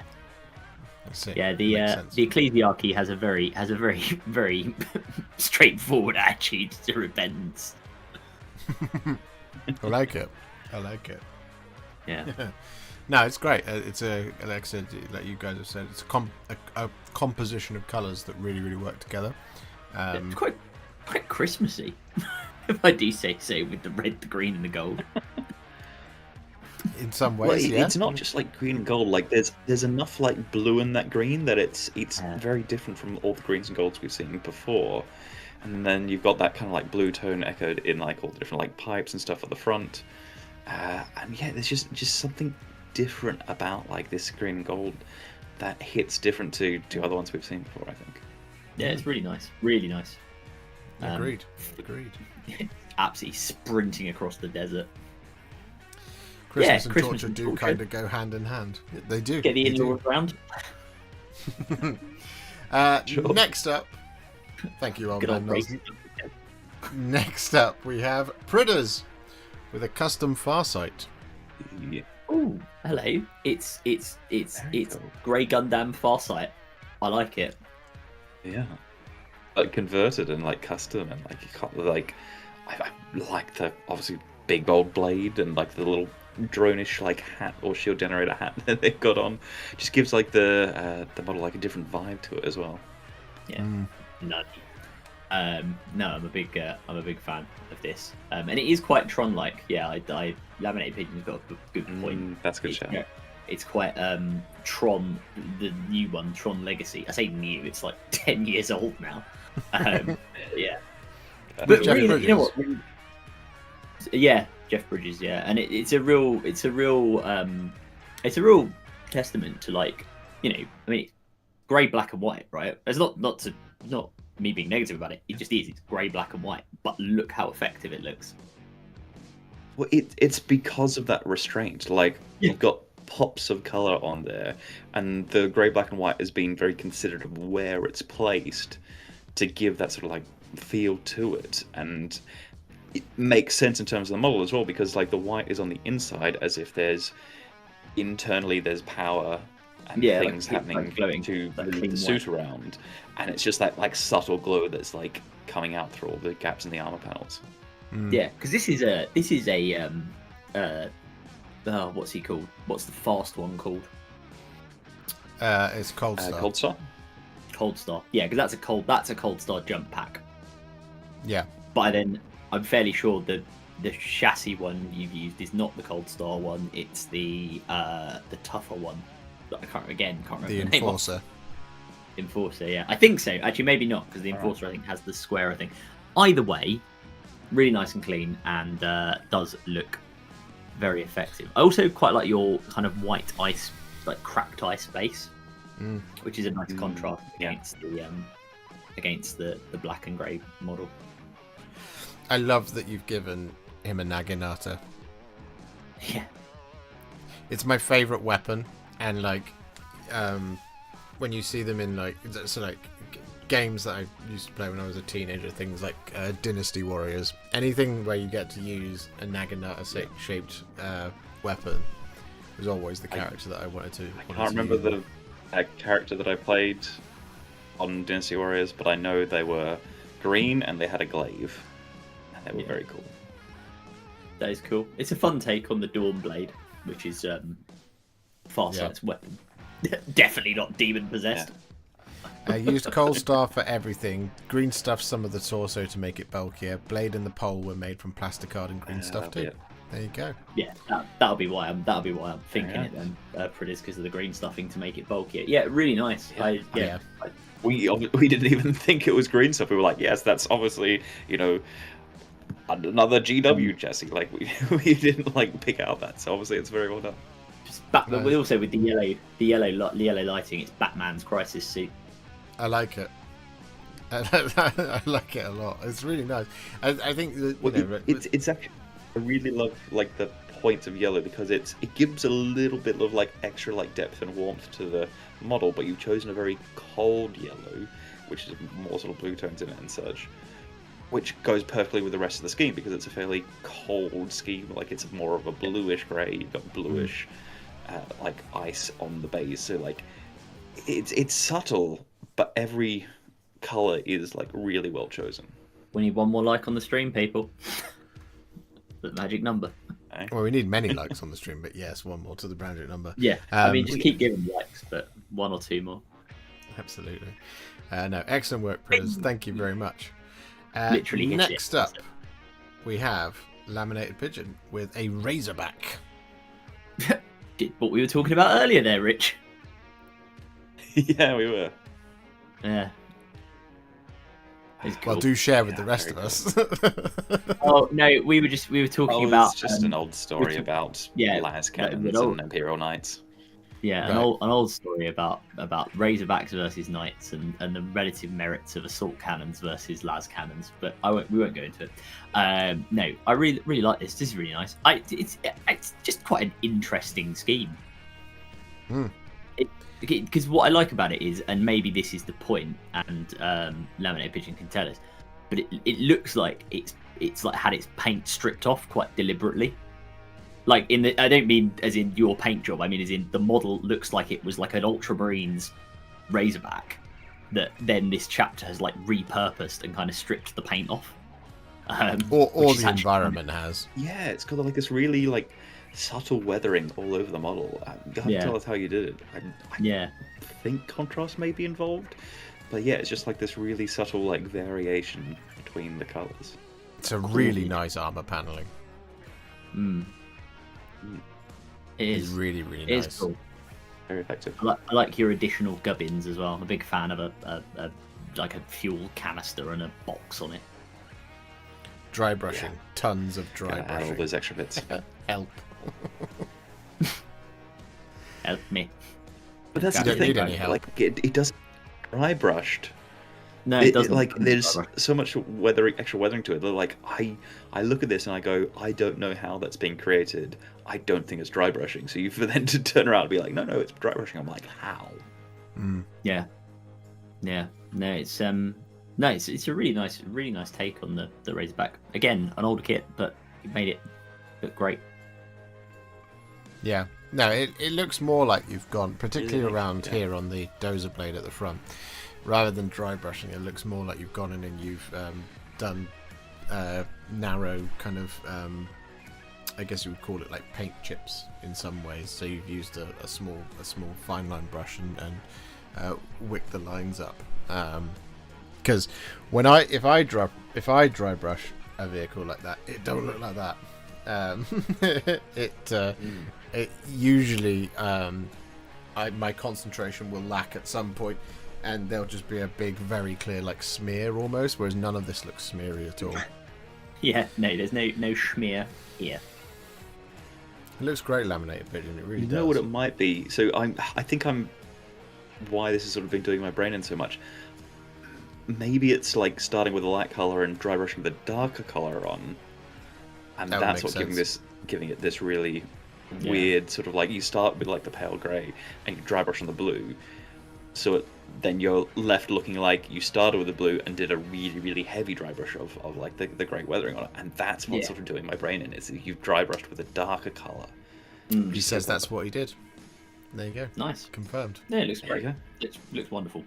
Dry brush and Good cracked job. blue over pure white. Well, there you go. It's very wintry. Yeah, it definitely fits. Yeah, the which is- laminated pigeon. It's very good.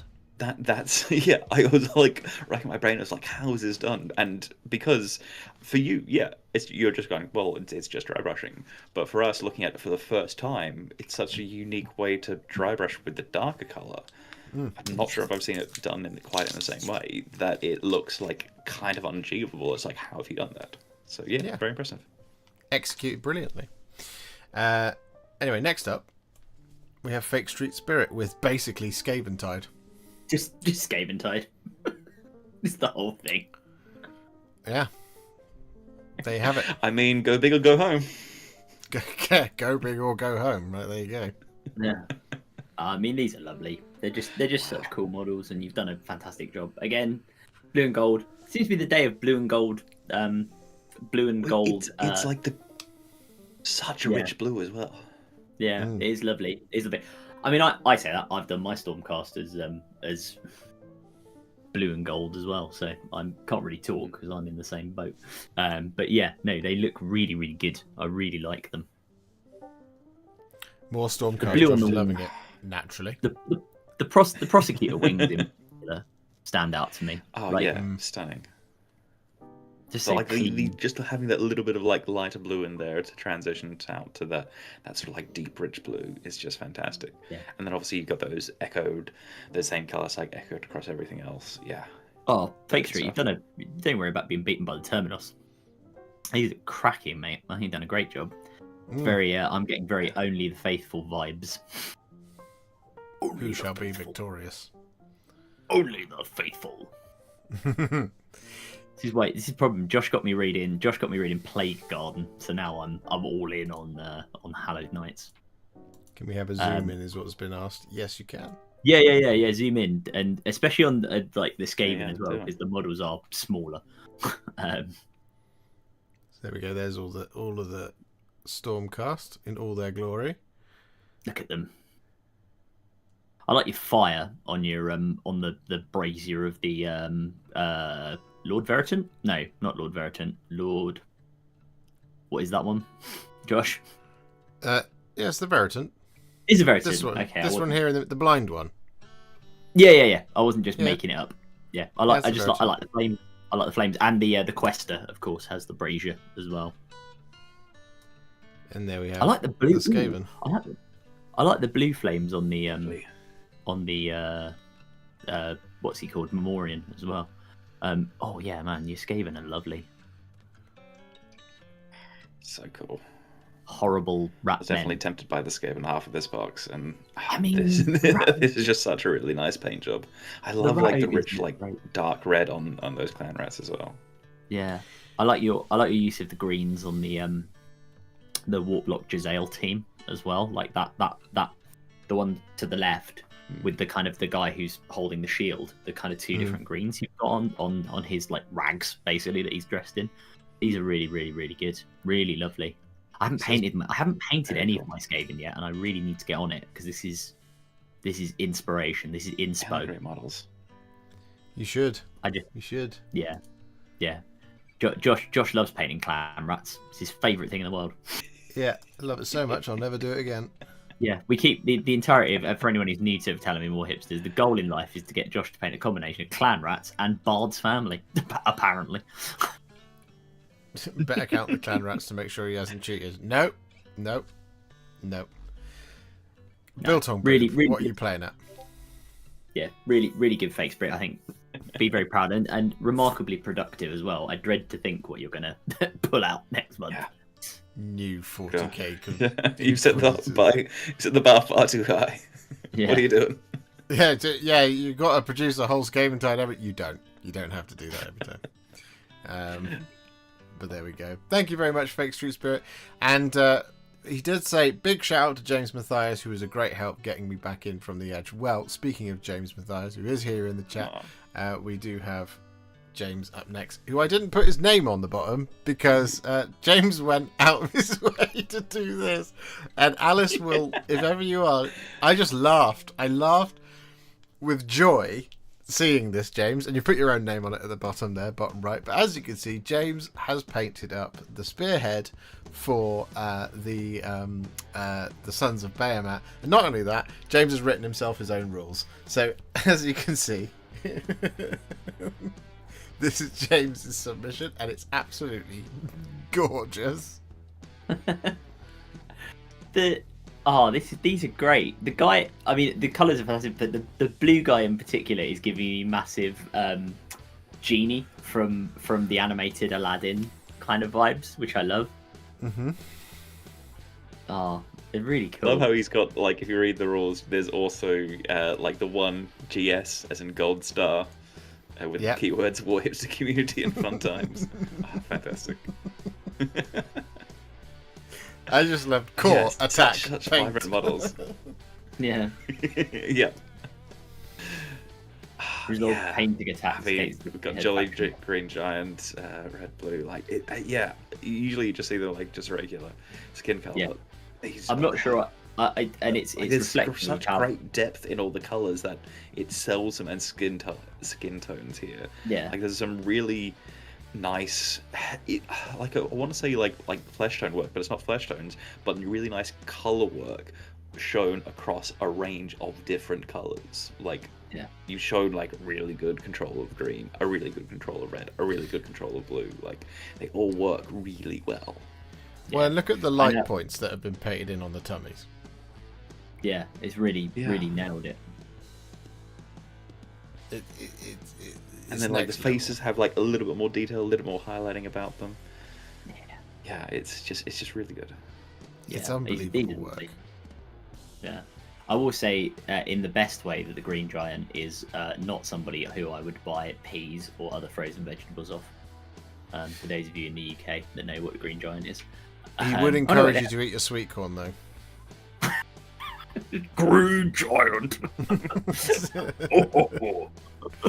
If you didn't eat your sweet corn after being told by an ale guzzler gargant, then woe betide you. Woe be upon you, rock. I really like this. And also, you know what? I will say, not more the composition than anything else, but little shout out for the terrain painting. It's also very nice from the Skaven Tide terrain. Great. Yeah, absolutely. And just so everybody's aware, there are now 2 extra. You guys can use those abilities now for the rest of Tale of Many Warhipsters. James has written rules in to Tale of Many Warhipsters. He has, but there will not be a monthly FAQ. So does this mean? Well, hang on. If it's a core ability, does that mean if someone uses Bellacore, they can stop you from painting by rolling a 3? Yeah. For one. That is actually that correct. Works now. Sorry, I was going to say, and I guess this is what happened to Mr. Gwotkin, is that he was going to submit, but somebody rolled a Bellacore somewhere rolled a 3 and interrupted a core ability.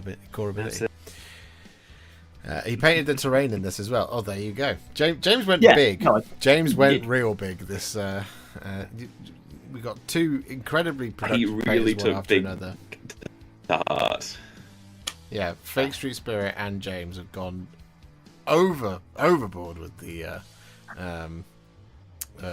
painting, with the submissions.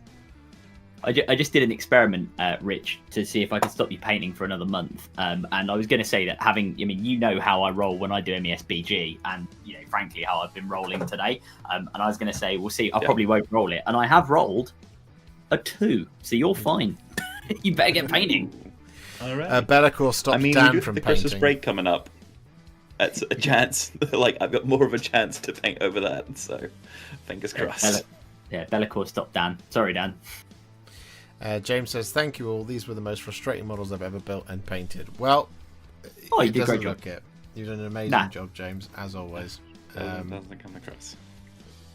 Like the others have said. The one other thing I will point out is that the texturing and the way you've painted the loincloths is superb. Particularly over on the left, on the green giant. It looks very, very good. Almost real, which is it's the I was going to say my favorite is on the right with a little bit of turquoise scaling on there. Yeah. I think with what you've done, James, is there's something here for everybody to find something that's their favorite, and that's absolutely wonderful. But anyway, we must move on. Thank you very much, James. Next up, we have Viking Minis 50 with a Deaf Company captain and some Sanguinary Guard as Angels in Carmine. I think so. You know the names better than I do, but they look sick. Really, really cool. Yeah, I like your red eyes on your captain as well. He looks suitably menacing. On the left there as well. It looks like it's out of a painting, like that pose and all the candles around. I swear, is there some art out there that you've just gone, hey, I'm going to do that pose as a Warhammer Mini, because it looks so iconic, especially all the candles and the subtle OSL that you've got going on. It's just incredible. Yeah, the OSL. Sorry, I've just seen what's in chat, but the OSL on the candles is fantastic. Really, really, really, really lovely, and it gives it that cinematic. It's just subtle, but it's so cool. Cinematic look about the captain.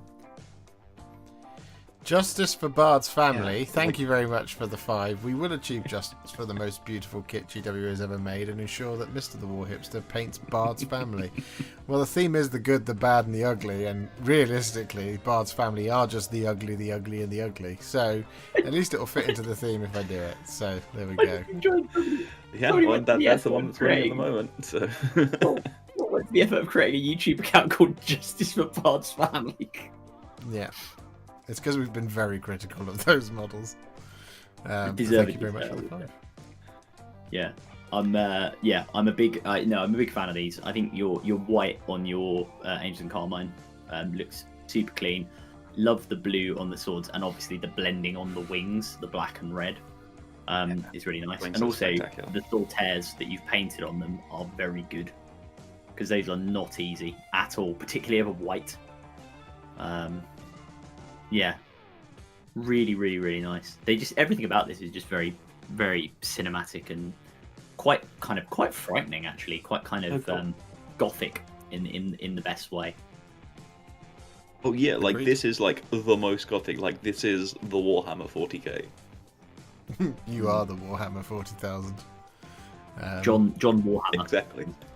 Yeah, I like it a lot, man. And I like that you've presented both white and black, the 2 juxtaposing colours, and each have been accomplished with the same level of skill. So spectacular work. And this is the first time I've seen the new Sanguinary Guard with wings, and I like it. It looks good. You've made it work. This colour scheme, yeah, fantastic. Yeah, no, absolutely fantastic.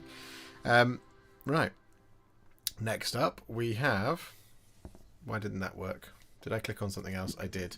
Next up, we have Vintage Dragon with some of the Gallow Dark scenery. And nice. I believe the exact words this is for anybody who's debating the go big or go home. The words that were on the submission, I remember this, were Space Hulks are big and they are home to many gene stealers.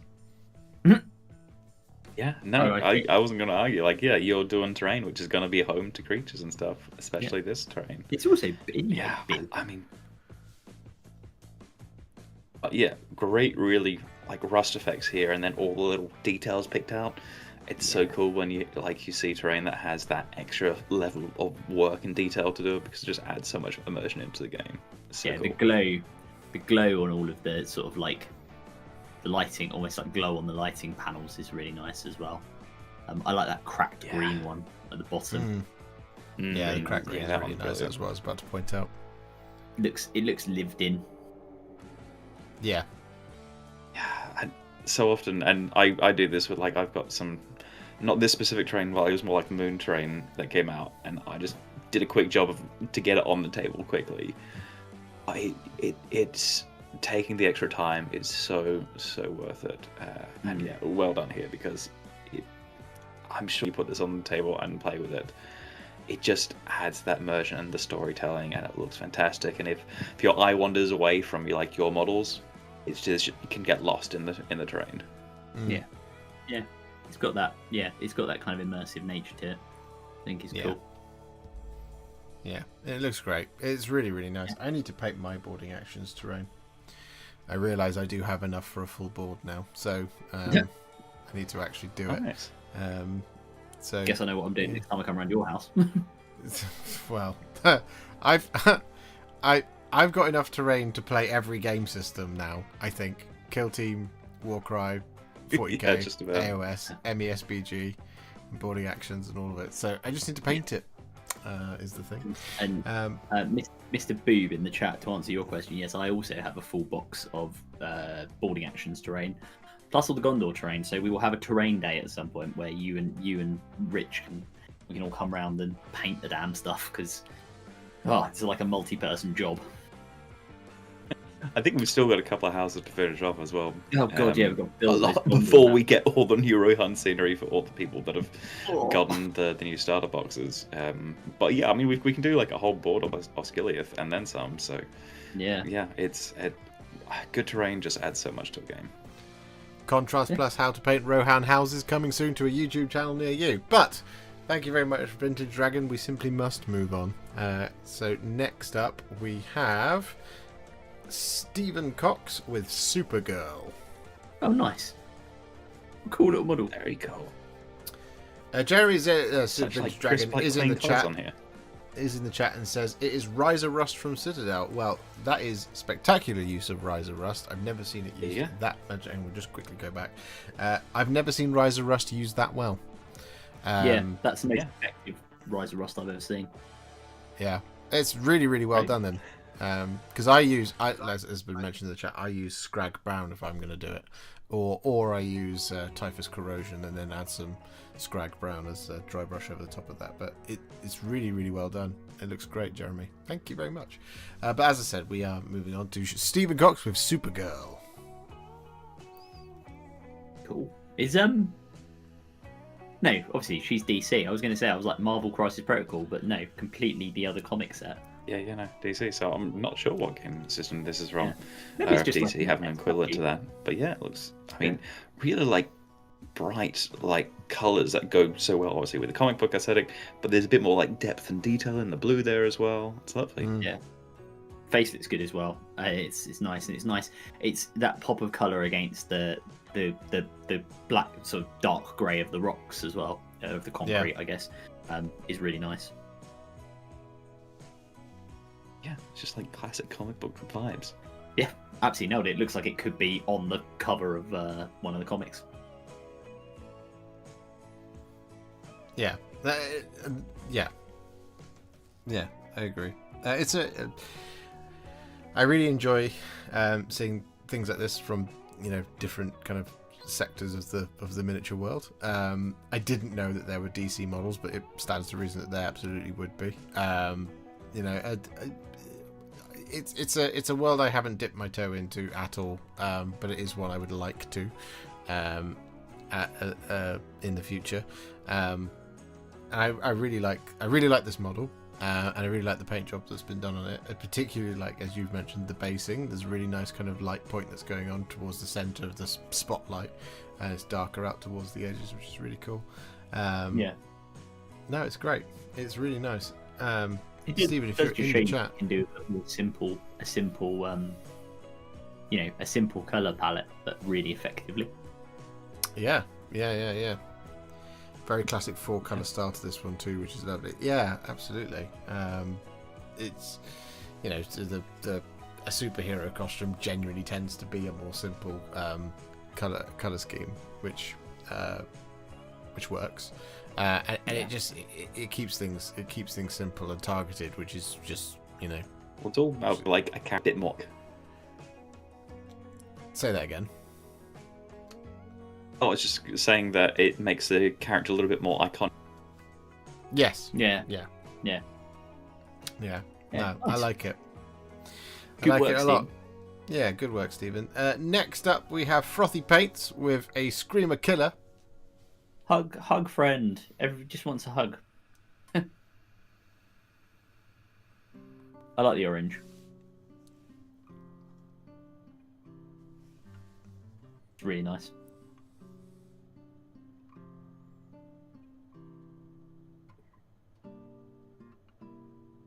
One angry bee.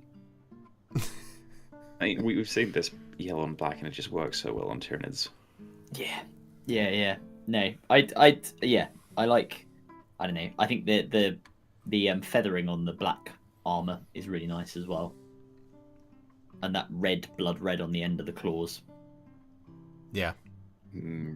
Just the extra bits, like even like the green barrel as well, just gives that little bit of extra interest and color and variation in there. Yeah. It's always like the extra spot colors that help your model go the extra mile. Yeah. He just looks dangerous. He looks, as a bug should, a big bug. Well, as you'd expect, right?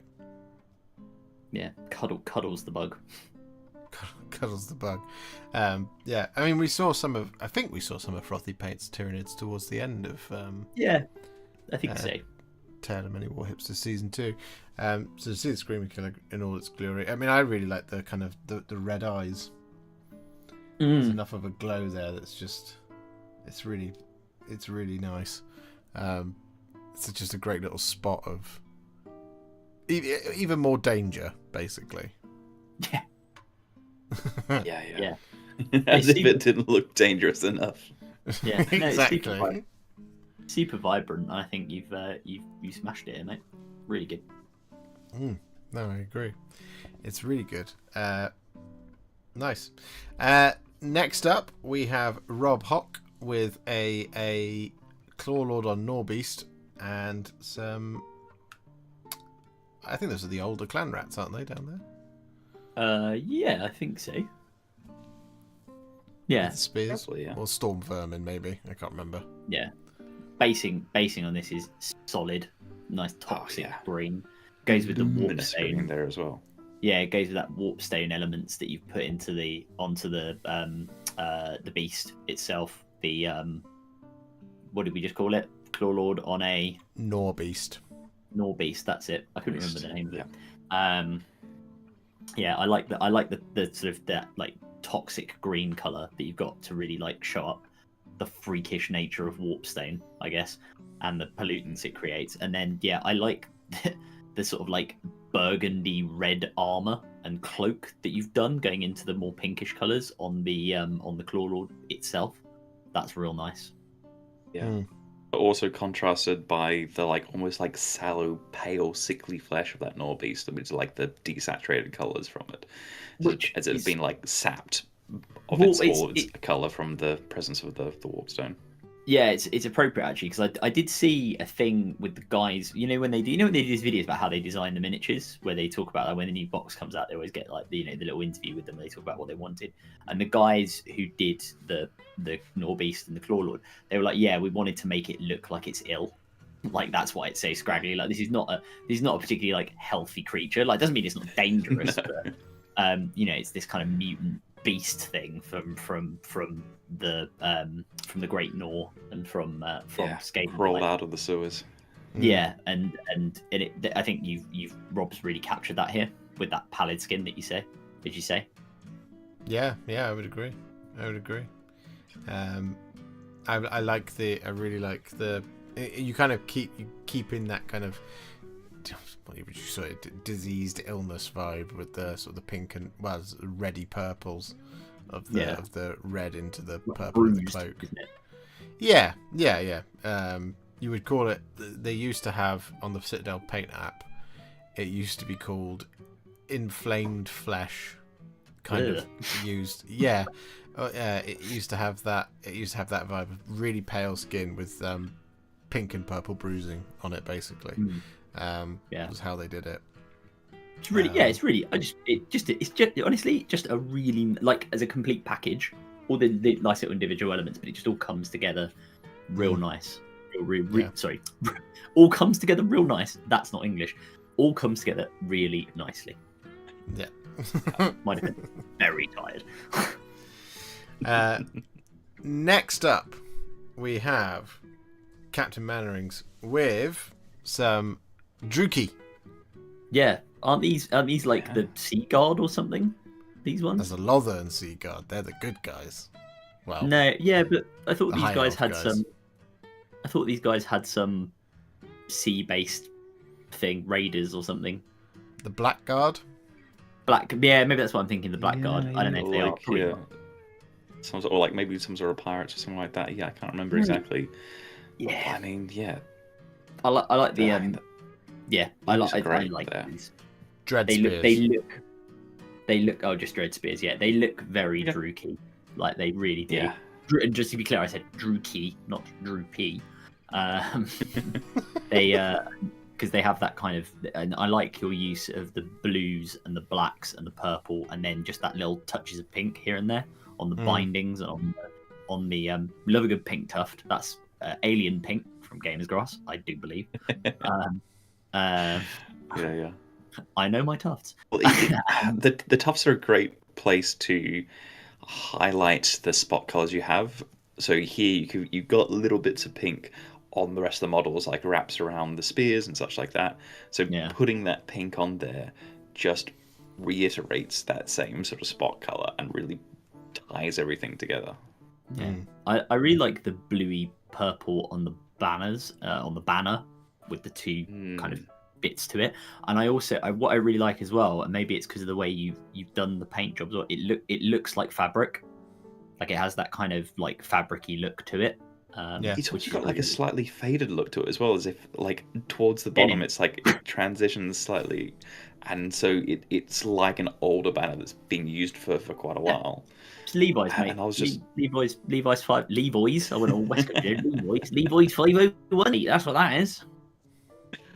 And then just like the icon at the top of the banner is just fantastic highlighting work and shadow and it's just really, really nice blending there. Yeah. And again, nice cohesive. Really pop. Are these Mannerings? Are these for your like cities of Sigmar as the elf contingent? Because they can go into cities of Sigmar, can't they? I think Dread Spears. Maybe, Possibly. So, yeah. I would guess they're more for Old World. But the round bases is why you can get like just put them into like a big block. Like there's like trays you can get to make them fit in Old World now. But they are on round bases, so you'd assume. You make a good point. Okay, so it's a bit of everything. Cool. Yeah. Well, you did honestly cracking job, mate. I think these are lovely. Yeah, lovely stuff, Captain Mannerings. AOS, the Old World, and General Elves. There you go, General Elves. No, it's great. It's really nice. But we must move on. Next up, we have Texas Wargaming with Talia Vedra, the Lioness of the Parch. Lioness of the Patch. No. Epic model. Don't correct the right pronunciation to the wrong one, like you're somehow this knowledgeable arbiter of the vocabulary of AOS.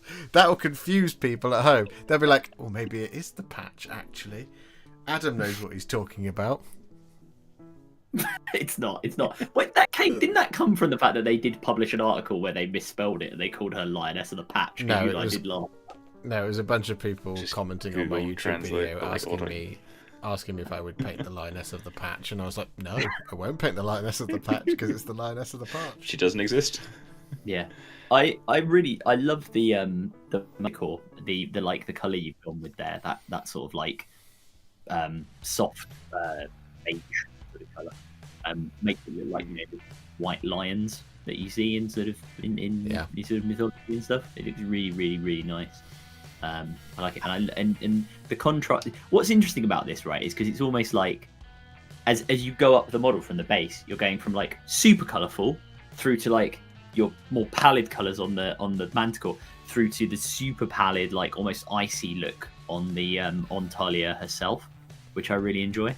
I really love that combination of colours. That there's like that desaturated green there with like the black and the silver, and how you've just kept it to a limited colour scheme and kept like the feathers and skin fur and all of the Manticore a little bit sort of more muted tones, so that iconic part at the top of the model can really shine.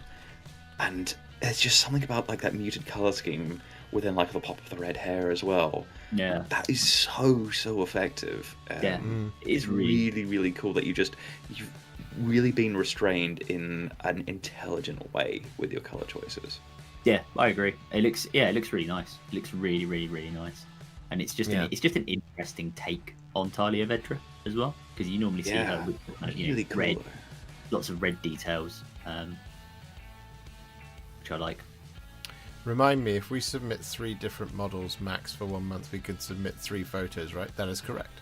That is correct. You can submit 1 photo per model, and up to 3 models/units max.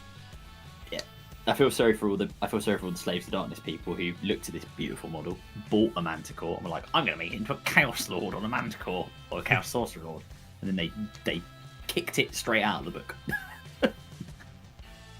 What did they? That teaches you from converting Talia Vedra off the model. Yeah, exactly. She deserves to be here. The old Chaos Manticore looked. Let's be honest. He was pretty dirty. I think there's a classicness to it though. Like I do have nostalgia for all those old models, as even if the new ones are more dynamically posed. Yeah. No, but I it's really good. I agree with Captain Manroon. Says, I like how the rider's armor is brighter and focuses the attention. Yeah, I agree. The attention is It's a great way more to on Talia Vedra than it is on the Manticore, which is good. It's nice. Yeah. You've composed it brilliantly, and I really like the, again, it's a minor detail, I guess, but the chains of the reins. The chains of the reins. Chains of the reins that stay mostly in the plane. Or the patch, surely. Anyway, moving on. No, really good, really nice. If you paint a spearhead that has more than 3 units, you just have to fit those into 3 total photos, right? That's correct, James. Yeah, that is correct. Very good, very nice. Next up, we have GameX with a Salamander's Vindicator. Oh, look at that. That's a green. Very cool. If ever you saw one. That's like the purest green that Percy makes in. Very classic Salamanders there. I love it. Vindicator is such a silly Salamanders. model. I love it. Yeah. I mean, I'll assume so. I mean, it could be a custom one or it could be Medusa's, but it feels Salamanders to me. Yeah. No, Says I like it. I like the. stunning. It's a very vibrant Salamander's green, which is not easy to do, and it's really done very well here. Yeah, it is. I like the turquoisey pipes as well on the back, where the kind of air conditioning is, or the engine. Yeah. The air conditioning. Well, it's like an aircon unit, isn't it? The Salamanders are like the vents. They're on a hot planet. They need some aircon inside there. Aren't they obsessed with returning to the forge and being in the hot? I don't see why they want air conditioned. It could be one of those heat pumps. They're from a hot planet. Doesn't mean they want to be in the heat all the time. fine. It's no longer an air conditioner; it's a heat pump, and it's warming up the Vindicator. There you go. There you go. Now we've got the climate controls out of the way. Yeah. The most it's important great. part of the model review. Yeah, I really Yeah, like the heavy silver on the. Dozer blade. That's it. And on the and on the demolisher cannon as well. See, that one I can get. It is a demolisher cannon, isn't it? I think so. Yes, That's what something they like call that. Anyway, I know the demolisher cannon is the Lemon Russ one. I assume it's the same on the Vindicator. It is one again. The Vindicator is definitely one of 40k's sillier vehicles, but I do love it. And this is a great representation of it. It's just so classic. Yeah, it's like we're gonna bulldoze some stuff with a cannon. Yeah, as not like I said, it's not easy to do to get that brighter green on something of this size. Infantry, Yeah. pretty easy, but on a tank, it's not an easy thing to do, and I think you've done it really well, GameX. You should be proud of this one. And get all the crispy edge highlights as well, GameX, which is fun. Yeah, and the crispy edge highlights. And as Edward has said, it's not easy being green. To quote Gary Barlow, this is my idea of a really great day out. We continue our journey through Space Marines for now with Justin, who has painted a Raven Guard Invicta warsuit. The stealthiest of the stealthiest warsuits. Yes, you'll never see this coming. Never see that coming. Yeah.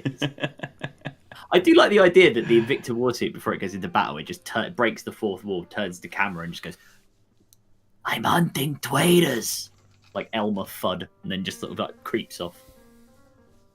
Yeah, I could see that. I think it's more of a scale vehicle these days, but I do like there's such great comic value of just a big tank infiltrating up and doing stuff like that. My favorite one of those was in a previous edition of the game where Creed could infiltrate a Baneblade. Oh yeah, the famous. I think Baneblade come on from a side, one of the flanks or something like that. But it's just Creed. You could infiltrate a Warlord Titan if you wanted to. Yeah, like an entire Warlord Titan hidden behind a bush. Didn't see that one coming. We should about Justin's model. I mean, super clean highlights here. I like your red incredible basing as well. Red knee pad stands out really nicely, as does the purity. Those little details, little pops of color against the black, which is is very clean. The basing job is lovely. Excellent use of barrels and I assume laser cut leaf terrain,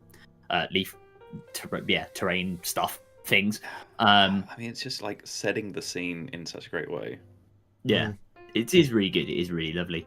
I think the lights as well behind the pilot are very good. Particularly, I just really like that. The model, there's really great variation between the different steels. There's slightly colder, darker bits, and then you've got obviously the red pipes in there as well. Just there's all those extra details to give that variation from the models, or even the drum feed, or all the bullets being slightly different colors as well. Just those extra bits that give the model depth. Just looks so cool. Definitely, I like the fact that I know that there are pipes in the back because that's the same set of pipes on every Dreadnought chassis thing that you can get. But they do look a bit like brake lights, and I quite like that. I see what you mean. Yeah. No, they are excellent. Raven Guard are a fun one to paint, aren't they? And it's we've talked about kind of simple color schemes in the past. There's nothing simple about painting something at this scale, but it's black and silver with some little color pops here and there just to make it visually interesting. Depth here, yeah. Yeah. Yes, it's just black and silver, but there's so much more going on that I'd actually. Well, they can't Raven Guard. They can't have too much color. They can't have too much color. They'll no longer be the sort of emo Space Marine chapter. It's not just a phased out chapter. It's true. It's true. He's not wrong. Thank you, Justin. Next up, we have another Space Marine vehicle. This time from everyone's favourite show off, the Mini Creative, with a Gladiator. It's very nice looking Gladiator. It's a very nice looking Gladiator, isn't it? I have a soft spot for putting the name of stuff on guns, so I like the fact that you've got Ultramar written on there as well. On both Also, sides. because I like the idea that the guy in the hatch can pop up and go, "Wait a second, where are we from again?" Oh, yeah, Ultramar. Just in case you forgot. Forgot that. Is that a Tyrannic War Veteran transfer as well on the side? Yeah, It might is be, indeed. I think so. Yeah. I Really mean, good. just blending here is just out of this world. It's We've just seen it super before crisp, with Mini Creative, but just out of this world blending. Yeah, the edge So highlighting smooth. is Gary Lineker levels of crispiness. I mean, it's wonderful. Well, as is all the and- panel and- blending. The panel blend, and the like, light. for me, it's a case of like, is that airbrush or are you just a madman with a brush? If it is airbrush, like how'd you get like like each segment wow. like separated out? Is there just like a lot of masking? Like this is just so clean, so smooth, Yeah. and we've seen you done it like a million times before, but it blows us away every time. Yeah, and your windows and your sort of lenses with the red and the dark red into the lighter red, I really like as well, and it's so consistent across the model. That's I think that's what's so impressive about this as well. Not only is it clean, not only is I'm going home, for fuck's sake. No, I not only is it clean, not only is it super crisp, it's just so consistent across the whole model. Yeah. Which I really enjoy. It's beautiful. It is a beautiful rendition. I love gladiator tanks as well. I think they've got a really nice silhouette. They do. They're like they are almost a flying Razorback, right? Because they have that kind of forward chassis and then the gun at the back on the top. It's like a prep equivalent, but I mean it is kind of similar like placement, but just slightly more of like that like rounded turret feels a bit more like a Primaris Predator to me. Predator. That is the much better comparison. Yeah, it is the Predator. Really good. I tell you what, the Demetrian Titus himself would ride around the battlefield in one of these if he could. If he wasn't such a pleb going around on legs all the time. And jump packs. And jump packs occasionally. But yeah, no, it's great, Mini Creative. I mean, we're always stunned by what you do, but it's should be very proud. Yeah, absolutely. More Ultramarines, more of the Sons of Ultramar up next. We have Mini Painting Dad with some Desolation Marines. Oh, nice. Excuse me. Missile people. Oh, these were horrible. I remember a time, that short period where these things were busted. Oh yeah. When they first came out, it was just like, oh well, yep, these get all the shots, right? Okay. Yeah, then they up all the the indirect fire. Yeah, they up the points on them, and then they up the points on them again because they were still pretty busted. No, I think these are really good. Lovely light blue Primarine armor, which I really like. Very classic, very demure scheme. Very sort of like OG Ultramarines. I think edge highlighting's lovely. I like the red helmet on the Sergeant, very classic again, and your guns look suitably used, like they have that kind of worn look about them. Like again, looks lived in, looks real. Big fan. Yeah. T-shirt cannon unit. Yeah. I mean, look, I think they have been described, I think, by a lot of people as a Marmite model.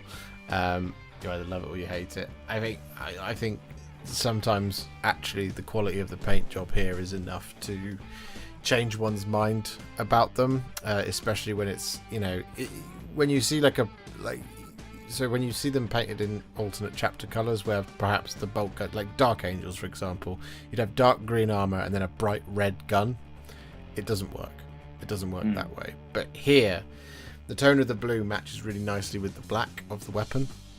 And it actually makes them feel less of a kind of they're going to topple over trying to use such a large weapon. Go big or go home. Biggest guns I could find. There you go, Mini Painting Dad. You crushed it. Yeah, that'll do it. I really like it, man. Such good highlighting work here. Yeah, Yeah, and as has been mentioned as well in the chat, the marbling on the bases is Really nice. Didn't need to see that. pretty top notch. I have those bases, the Sector Imperialis bases. I despise them, which is why I spend as little time as I possibly can on them. So the fact that you've done a lot of work on them shows just how great they can be. So, yeah, these are. You mean you use them instead for the what it looks like series, so you don't have to use them on models? Yes. And then I stuck all my custodies on them, and I regretted my choices. But there we go. No, excellent work. Excellent work. Yeah, I just really like them. I think they look fantastic. I really like your gold on the Aquilas and the shoulder trim. It's just the right level of mixture between bright and worn, as it were. Yeah. A slight level of desaturation to everything that makes these guys feel just a little bit more grimdark. Yeah. Next up, we have Chorboy 20 with Rat Ogre. Ooh. Very cool. I love that glow around the warpstone, how it's slightly discoloring and the skin. You've got it in all the Very cracks cool. with the skin as well, which is really nice. And the Great photography arm, as well, by the way. Like, such a creative way to display the model. yeah, and that armored head as well. I'm a big fan of the armored heads on the rat ogres. I think this is great. The armor looks suitably like kind of grimy, which it should do for the Skaven. Big fan. Yeah, I agree. Still like mesmerized by all the different like skin tones, like fur tones that you've got on here as well. Such like nice color choices. Yeah. I mean, it's not. They're a fun one to paint, the Rat Ogres. They are. There's kind of like there's all the separation between the fur and the sort of intact flesh and the kind of like exposed flesh where they've been sort of strategically shaved, as it were. It makes for a really nice template for painting them, but that it's not easy to get that kind of a really good distinction between the two unless you go for really juxtaposing colours. I feel like there's really nice tonal work that's going on here, with the brown and the skin tone, and as you've mentioned, the kind of the glow of the warp stone in the wound, where the warp stone is rammed into the back muscle, is just really executed very, very, very well. It's very subtle and very nice. Yeah, agreed. Really good. Yeah. Next up, we have Sylvester of Terror with an entire legion of Night Lords. Well, someone went big. I mean, like, when we said go big, this is not what we meant, no. I mean, you guys took it quite literally. That's very impressive stuff here, man. God. That's like, we're gonna need more skin. Lightning speed, says Fake Street Spirit. Yep. Yeah. Oh wow, this is really cool. I mean, yeah, nice. It literally is just an entire legion of Night Lords. Yeah, that is an entire warband. So cool. Nah, I really like it. The blue is lovely. Darker models at the back as well. Like a bit of, like these obviously, this card scheme obviously works so well en masse. But I love that you've got variation in some specialist units and different units that have that like a slightly darker blue to them. Yeah, you got to change your name, Sylvester. You're now Sylvester of Nostromo, not Sylvester of Terror. Or Terror, Terror. Yeah, no, I am a large fan of this. This is as zoomed as we can go. If we go anymore, it will start to pixelate. But yeah, I mean, it's. I think he said it's like 2,500, maybe 3,000 points for an event. But there you go. Oh, nice. Like just an entire legion of Night Lords, just in just in one So go. cool. An impressive work there. Yeah, it's a lot of work. And yeah, it looks cracking. In Midnight Clad, of course. To 3,500 make it look points. like that good in such a short time. Brilliant stuff. There you go. Yeah, no, wonderful stuff. Thank you very much. Next up, we have David T with a pair of Hive Tyrants with all of the weapons. He's taken out of GW's cabinets because that is the classic scheme. That is the classic scheme. Absolutely the classic Like scheme. the red weapons give such a really great retro vibe to them as well. Yeah, that's Leviathan. Classic Done. Leviathan. I like the blending into the sort of pink on the end of the spines, the finger spines on the Hive Tyrant's wings as well. That's really lovely. And again the pop of red on the blades, on the blade crest, where it kind of blends into the purple, is really lovely. There's a lot of like really great subtle blending going on here for sure. Good feathering as well. And actually getting that cream skin is not easy, and you've done a really good job here. Agreed. Yeah, box art. Yeah. And you're a braver man than me to magnetize everything as well, because I can never be bothered. Yeah. You've even got him set up to be the what's he called? I literally cannot remember the name of any unit today. I'm so tired. The Swarm Lord. The Swarm Lord. The Swarm Lord. Yeah. Yeah. He's got his 4 dinner steak knives there on the ground. Tyranids painted this well are complete Warhammer. Yeah. They are. Yeah, there's just something so Warhammer about them. It's the Warhammer 40k. It's the horror. It's it's really good. Yeah. No, they're excellent. They really are. Yeah, and some great base ready materials on the base as well, by the looks of it. Yeah. Lovely work on your sack. On the venom cannons and stuff. It's a good job it's past 9 o'clock, isn't it?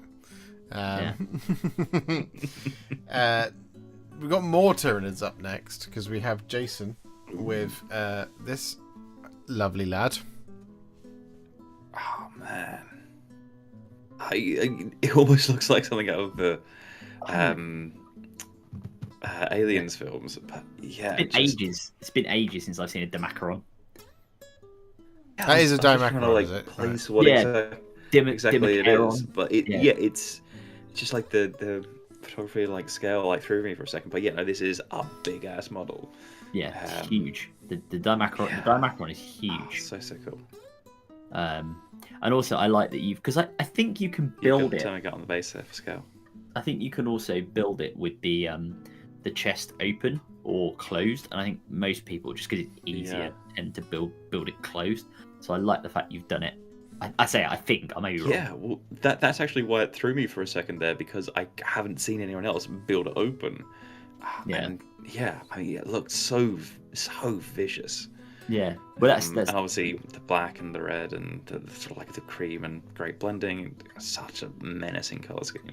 Yeah, it's a creepy looking model in the best way. Your feathering on your armor is excellent as well, and the sort of bloody red. I know it's not bloody necessarily, but the sort of red kind of, again, it almost looks like distressed flesh, which is kind of, again, makes it look more terrifying. Your acid... This leans Tyranids from classic 40k, which we've just seen, into horror. Yeah, and your acid. These guys are coming for you. Your acid drool coming off the tongue thing is really good as well. I'm really big fan. Really big fan. Yeah, that's excellent. Excellent stuff. Big scary. Next up, we have a bust from Warhammer Mama from Dana. Ooh, very cool. Dana, you're always like bringing out like the most incredible miniatures that we haven't seen before. I have to say here, the texture work on the fabric is just fantastic. Yeah, and Warhammer Mama, you'd be pleased to know we were talking about you in a good way or you were mentioned while Rich and I were at a Lord of the Rings event today, because someone asked what Tale of Many Warhipsters was. Tale of Many Warhipsters was. We were explaining it, and they said, "Oh, do you have to paint GW miniatures, and we said no. We get Alien, we get Star Wars. When he said Star Wars Battlefront, we get Legion, we get Shatterpoint. So We get Legion, yeah. You said D&D and Dogs, or Dogs of D&D, which we've had before. Yeah. And then we said, and there's one person, Warhammer, who always paints she always has very interesting models that are from various other. You never know where you get them from, but they're always fantastic. Yeah, you were used as an example. So if you're watching this, you should be very, very proud, because once again, you have done that very thing, which is you in this case, obviously with a bust of the Moon Goddess, which is awesome. It looks really good. Yeah, and again as well, the skin work, the hair work, the clothing, everything is just done so well. Like the skin tone just looks like skin. Like it takes you a while to realize that everything here is actually painted, because you've done such a good job that it just reads as natural. Yeah, I like the grey hair as well. Silvery grey hair is really, really nice. Really, really nicely done. Yeah, a lot of people in the chat are just saying wow, and yeah, I mean wow is right. Yeah, how big is this? Is quite, because I can't really have no idea of scale. I assume it's like a decently like the size of my water bottle or something. Like it's a fairly chunky bust, but it's really, really, really good. Again, with the reference. Size of my head. No, that's massive, Josh. Good point. Good point. Well made. We've already decided we use your head to measure like Titans, so. I do have a massive head. It is true. I don't fit party hats. No, you wouldn't be able to get into this little Santa number, would you? No, I wouldn't. It would tear trying to get it on the top of my bonds. But there we go. Yeah, Dane's done amazingly. Yeah, I admire anyone who paints miniatures of this scale, particularly busts and things, because it's just something I've never done, and it's something that quite frankly terrifies me. Yeah. So it's about 80 millimeters high, so big scale. Oh, there you go. That is big. Yeah. Fits the theme. Yeah, go big and go home. Yeah, no, it's great. That's awesome. We must move on, because our next one is Chaos Spider with a golden version of Krondis, son of Dracothion. I love gold. Very nice. I mean, that is like a bronze dragon right there. Yeah. Very cool. It's like a D&D bronze dragon, isn't it, or something? Yeah, kind of. Yeah. Bronze or brass, whichever you want. I like it. But yeah. It's a fun take on Krondis. I'm a fan of the metal. You know what? He's like if Krondis just spent too long in Chamon, the realm of metal. Mm. Et voila. Yeah. Or actually, in The Hobbit, when Smaug gets covered in gold, when he comes yeah, it's totally like that, yeah, right? Yeah. When he comes out and he's covered in the gold. Yeah. Yeah. I mean, it's cool. I don't think we've seen it metallic treatment of this, but as you say, in D&D there are tons of metallic dragons, so it totally makes sense. It's fun. It's fun, and it almost looks autumnal Yeah. as well, with the kind of the bronzy, orangey yellow color palette. The yellow horns and everything coming off the face give it kind of this menacing look to it as well. Yeah. He actually, I will say, he's probably a more menacing looking Krondis than you would normally see, because it's normally Karazai who's the moody brother. Yeah, Krondis being in baby blue. Yeah. Yeah. Krondis is I love this whole grade, color scheme. and Karazai's like, I punched a teacher in the face. Yeah. Got No, I detention. like it. I like it a lot. And again, it's that you said, Rich. There's tons of metallic chromatic dragons in D&D, and you don't see it very often in Age of Sigmar. A lot of people don't tend to do the metallic dragons, so I really like it. I like the idea of it. I kind of want to do it myself for some of my Stormdrake Guard. Yeah, it's great. Yeah, I like it. It is a legendary Krondis. Yeah, exactly. Shiny Krondis. There you go. Shiny Krondis. There you go. Worth extra points. Exactly. Thank you very much, Chaos Spider. Next up, we have Cameron with a Trimaris Chaplain. This is the Indomitus one, is that right? Yeah, it is, isn't it? I think so, yeah. One. He's looking good, man. I like it. Yeah. Yeah, again, I think there was a debate. Cameron was saying, Yes. I'm not sure how this fits into Go Big or Go Home. A lot of people said, well, let's be honest, they have a big responsibility in their chapter. You know, chaplains are a big deal, you know, and they want you to know about it because they cover themselves in bones and gold. Also, Deals. Slightly more left field, but you know, in many ways, right? And we were in central London today. You often, when you're in central London or any major city, you see people leading groups of tourists around using an umbrella or perhaps some form of stick in order to show where they are. In many ways, the chaplain here is doing the same thing. What he's actually saying is to a large bunch of semi-retired Space Marines who've come on a coach holiday from Dorset, he's actually saying, follow me, follow my stick, follow my craziest, it's time to get on the coach, we're going back home to Dorset. So that's how he fits the thing. Nice. I mean, I was going to go with walk softly and carry a big stick. Yeah, also works. Yeah, it fits the theme. It fits. I absolutely. See, there's these are like the workarounds we can find. Yeah. He's a tour guide on Ultramar to the Reclusian. Now he's getting him home. Knowing Cameron, it's probably more likely to be on Baal or Balfora. Sorry, yeah, on Balfora, yeah. More sensibly, no, really, really nice. Love the black highlight and the highlighting on it. Metallics look really good. Cloak looks nice and smooth. And your little pop of color on the on the gun and the purity seal is very nice. Also, really nicely painted faces, loading like some of our notes there as well. It's really like clean work. Yeah. I also just want to point out the panel lining on the left leg. It's the interior edge, which is not easy to do. It's very difficult to do. I don't do it most of the time, even though I probably all the should. edges as well there as well. It's just it's bloody difficult. Work. Yeah, and it's Mannerings, don't. It is crispy. It's going. Mannerings, don't come in a chat and start questioning me. You've clearly never been on a coach holiday from Dorset. They are all led by chaplains. Thank you very much. The highlighting is crazy. It is crazy. It's very well done. It's good work, Cameron. Really is. Honestly, very, very good. Yeah. Good tufty. Yeah. Next up, we have our first Vizic Scour from Cody, in a more traditional scheme, I think. I just want to give a massive shout out to Cody for doing the rune work on Vizic's scarf. Yeah. Because it's not easy. It's really hard. It's a real pain in the arse to do. I hated doing it myself, and most people don't attempt it.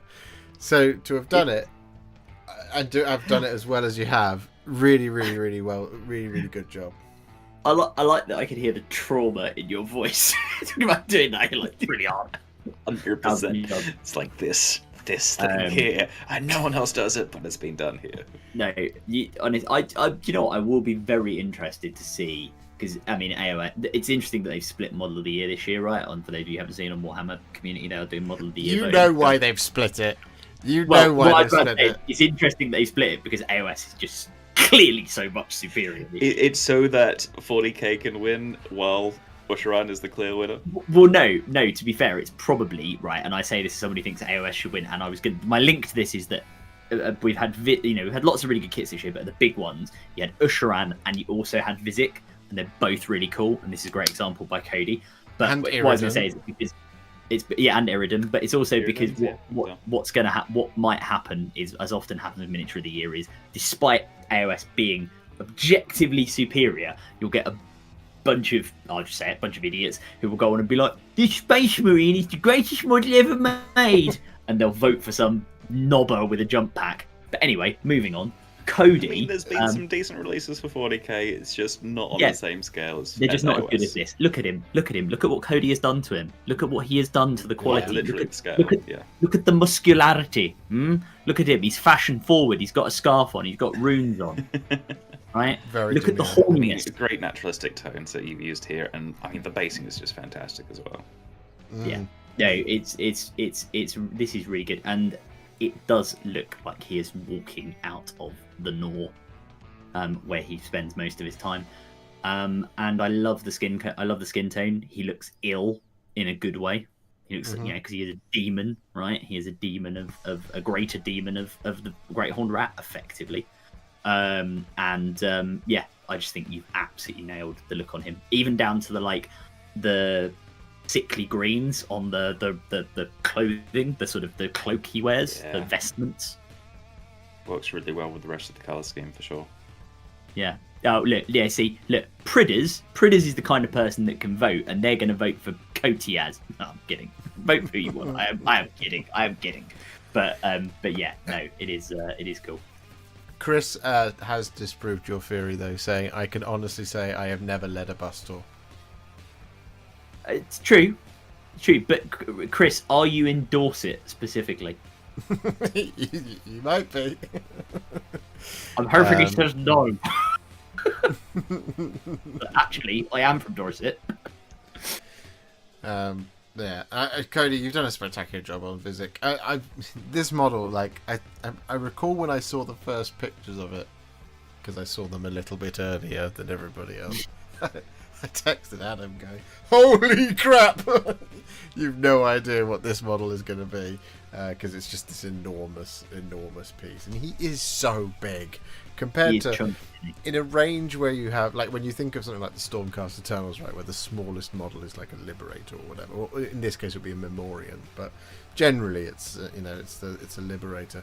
They're scaled really nicely with their big monsters, whereas with the Skaven, you have Clan Rats next to Vizic Scour. It's just like, what went wrong here? But yeah, it's just absolutely fantastic work, Cody. These big, like, amazing centerpieces that just kind of like wade through your army as like this hordes just pile around them. Very cinematic. Love it. Yeah, fantastic. Next up, we have another Rattling Warp Blaster here from Kawaii Fieri. I still think this is one of the greatest usernames ever. It's great, isn't it? I mean, the glow here, obviously, is most eye-catching. Really, really well executed. How you've got like the little pulses going to the gun. Lovely little pops of colour that are really bright red as well, which we don't usually see with this Skaven. But we often like see red with them. It's just you've kept it going with the gun, and it works quite well. Yeah, I like Skaven in red armor. I think they look cool, and I think it's classic. Kawaii Fieri's done. It's not usually on the guns, and it works. Why not? Why not do it on the guns? Yeah, and the rest of like the frame that it's on is really nicely sort of like weathered metallic, which is nice. That's and to be fair, on the barrels as well, on the barrels and on the tank on the back. I like that you've put the kind of crew, the moving crew, in the sort of blue rags as well, as like a nice contrast from the red armor. Yeah.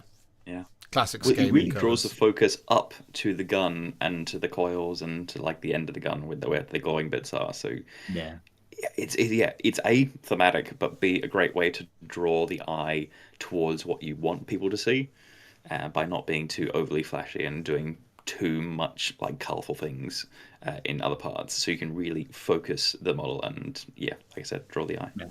It is fun. It's fun. It's a cool model, and you've done a great job. And he's a big gun, so it's go big or go home. Yeah, exactly. Seen a number of these this month. It's great. Yeah, as you predicted, Skaventide. Skaventide's not that old. Not everybody has to paint it in 3 weeks like me.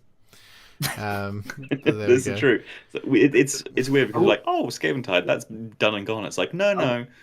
Josh has done it. Everyone else is still working on it. One of the nice things about having the inside track on some of this stuff, and being friends with although we're all friends, of course, here, but being sort of close friends with Mr. the Josh, is that sometimes we do get to see the levels of madness he goes to when he paints. We get the text from him being like, I'm getting through Skaventide, there's so many clan rats. Struggling through, which again makes the end product, which we all get to see on the channel, that much more impressive, because we appreciate the work that's gone into it. Thank you. I appreciate it. I hope everyone else does. Well, it's true. Make sure you like that stream so you can keep on doing it. Yeah. Also, yeah, you find. I mean, people in chat have done lots of likes. Please like, subscribe, do all that stuff because you will note that Josh does paint pretty much everything that he gets sent and everything that gets released, which quite a lot of people don't. So, we get. Okay, let's move on now. It also goes home when it explodes. Yeah, as I say to Alice, I can cope with 2 compliments in a row, and then at the third one I get downright combative. Right. Anyway, next up we have Ricky Drinks Paint. This one I'm sure you guys will be very, very excited for. We have Thranduil on elk, and we also have Rosie Cotton and Farmer Gaffer Gamgee. Yeah, Gaffer Gamgee, yeah. Gamgee. I love it. Thranduil on the elk is such a cool model. Such a cool model. I love the little like snowy textures on the base there as well. It kind of really gives that aesthetic that you see in the film. He's knocking around in Dale, what formerly was. Yeah, Ruins of Dale. Yeah, really good. Such a cool model. I love hobbits. Who doesn't love hobbits? Yeah. Hobbit lists are absolutely hilarious. I love it. Yeah, I managed to play them once or twice. That's so much fun. Throwing stones. Yeah, no, everyone's got a strength 2 missile weapon. Yep. It's not the stones that get you; it's the traps. Yeah, it's the traps that get you with hobbits. Yeah, it's the funniest thing about Thranduil is they've he's well known for riding about on his elk, so he's just a unique model in terms of a mount in many ways in MESBG because he gets his unique creature rather than just a horse. Yeah. I also love the very casual flex of the Armies on Parade Gold award in the background as well. Can you share pictures? Can you share pictures of your best of the rest gold Armies on Parade with us at some point? Yeah, I follow. If you're in the Discord, put it in there. We'll over it. If not next month, because I follow Ricky on Instagram, and his productivity levels, as well as quality, as neatly demonstrated here, is remarkable in terms of what you do. So very well done, mate. It's very inspiring, particularly on the MESBG, which when I'm working on that. No, it's great. It is really cool. It's great to see more. It's another model that I keep going to buy, and it's always out of stock. So hopefully, maybe it'll be in stock at the end of the stream. Who knows? We shall find out. But thank you very much, Ricky. Honestly, excellent work. But next up, we have Laucannon with Be'lakor, and it is him who prevented all of you from doing your painting if you were trying to, because he rolled a 3+. We have the cold heart of the Dark Master of Chaos himself. I love it. Well, we waxed lyrical about Laukannon's ice theme throughout the last series of Tale of Many Warhipsters, and I like the fact that he's gone even further and not only painted a beautiful Be'lakor, but appears to have just stuck it in the snow outside. Yeah. Oh yeah, yeah. To take this picture, yeah, that's just outside. I'm assuming. Well, that's useful to have, isn't it? He's in his natural habitat. I hope that this shot was taken after Be'lakor engaged in some very traditional Finnish activities of going to sauna and then going out in the snow. So this is him getting his snow bit of that sequence of treatment. I mean, his sword is on fire, so hot and cold, or maybe it's like a cold fire. For me, I love like the white and pale highlights around the edges of the wings. Such a cool idea to have that like icy effect, and it makes it feel like kind of like when ice is see-through and you can see like the deeper colors below. It gives that kind of effect to it. What a boss! Yeah, it took him 2 hours to get a picture because it was windy and cold. What a legend! Laucannon, you absolute hero. Amazing. We're all just like, oh, I'll put it in a light box, take a nice picture of it. You're just like, no, I'm going outside in the snow. That's next level commitment. Oh, I love it. For sure. He was hoping to stop the snow on a 3+. Excellent. Roll a 1. Very nice. Rolled a 1. Snow happened.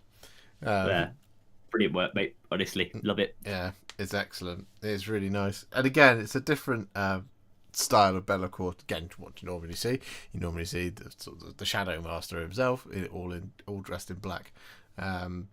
And I really like it, seeing it in a different colour scheme. It's always nice. Like one of the things I think that comes up as a theme in Tale of Many Warhipsters is a lot of people get very inspired, and I am definitely among that number. Yeah. And I'm just envious. I'm envious of anyone who is brave enough to take a model of that size and do your own thing of it. Yeah, I agree. Yeah. As I say, if Bellacourt At the is same the time, first, like, so much of Lacunan stuff is that, like, you've gone in such, like, your own direction, done your own thing with it. It's now becoming, like, iconic. Like, this is your army that's so personal to you. And that's just such a wonderful thing to have. Yeah, as I say, if Bellacourt is the first prince, Lacunan is the frozen prince on this, with the quality of the icing. Well, after being outside for 2 hours, he's finishing probably standard, but yeah, nice. Next up, we have Edward 705 with a Lord Vigilant on Gryfstalker. Sensing a theme on Skaventide here. Yep. No, I like it. I mean, again, just a good model, and again, done really well. And yet another hallowed knight, of course, again, because only the faithful. Cool. Only the faithful. Yeah. Some really lovely, clean metallic work there. Yeah. I like the great separation between the silvers and the gold. They're just done really well, really clean. And I like the flesh on the legs and the tail is really nice. Yeah. Agreed.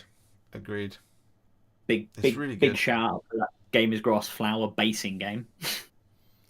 Yep. Yeah. What's on the channel? You love those flowers. They work. Like, they give that extra pop of color. Like, it's always great to see them. Yeah. No, Edward, amazing stuff, mate. I really like it. And again, it's a good, like, you get to see all these like slightly different takes on the not only the Lord Vigilant, but also the sorry, not Lord Vigilant, Lord. Wait, is it Lord Vigilant? I lost Lord track. Vigilant. Lord Vigilant. Yeah. On Gryfstalker. Yeah. Yep. Yeah, all the different takes on him, and all different takes on the Hallowed Knights as well. So we've seen lots of excellent Stormcastage this evening, of which this is yet another entry. Stormcast are the best cast. And Hallowed Knights are the best. No, I love it. No, great work, Edward. Done so well. You've captured the power and regalness of him. Base sets it off. Yeah, exactly, Dana. Yeah. Well said, Dana. And also, yes, Gamers Grass, if you're watching, please do sponsor the channel. I spend quite a lot of money on tufts with you. Yeah, we love your tufts. Please sponsor the channel. Yeah. Anyway, thank you very much, Edward. Next up, we have another Vizix Scour. We have Abdul's Vizix Scour. And again, tip my hat to you for doing the runes on Vizix Scarf. Because I hated doing it. I like this. Again, lovely pallid look to him. And the horns look really nice as well. I love the blending on the horns. Yeah, such like a great glow. I'm always a fan of that glow from the warpstone, like in the basing. I really love like the blending here, like between all the different elements. There's so much like good like little bits of blending from like the shoulders, bits of the cloak, like the horns, fantastic. Even like the staff there, it's just there's so much like extra effort that's been taken here and extra care. It really comes across. Yeah, and the staff looks supernatural. It like the I mean, unnatural in many ways, but in a naturalistic way is really nice. And the tail as well, the sort of like creepy, because a lot of people think, because my wife had pet rats at one point, and a lot of things we talk about pet rats people get freaked out with, weirdly, is the tail, because they have a very long kind of fleshy tail, and I think were a rat scaled up to the size of Vizix Scour would be quite scary, and I think Abdul has captured that really nicely with the way he's done the whole model and the tail in particular. And those runes, that's impressive.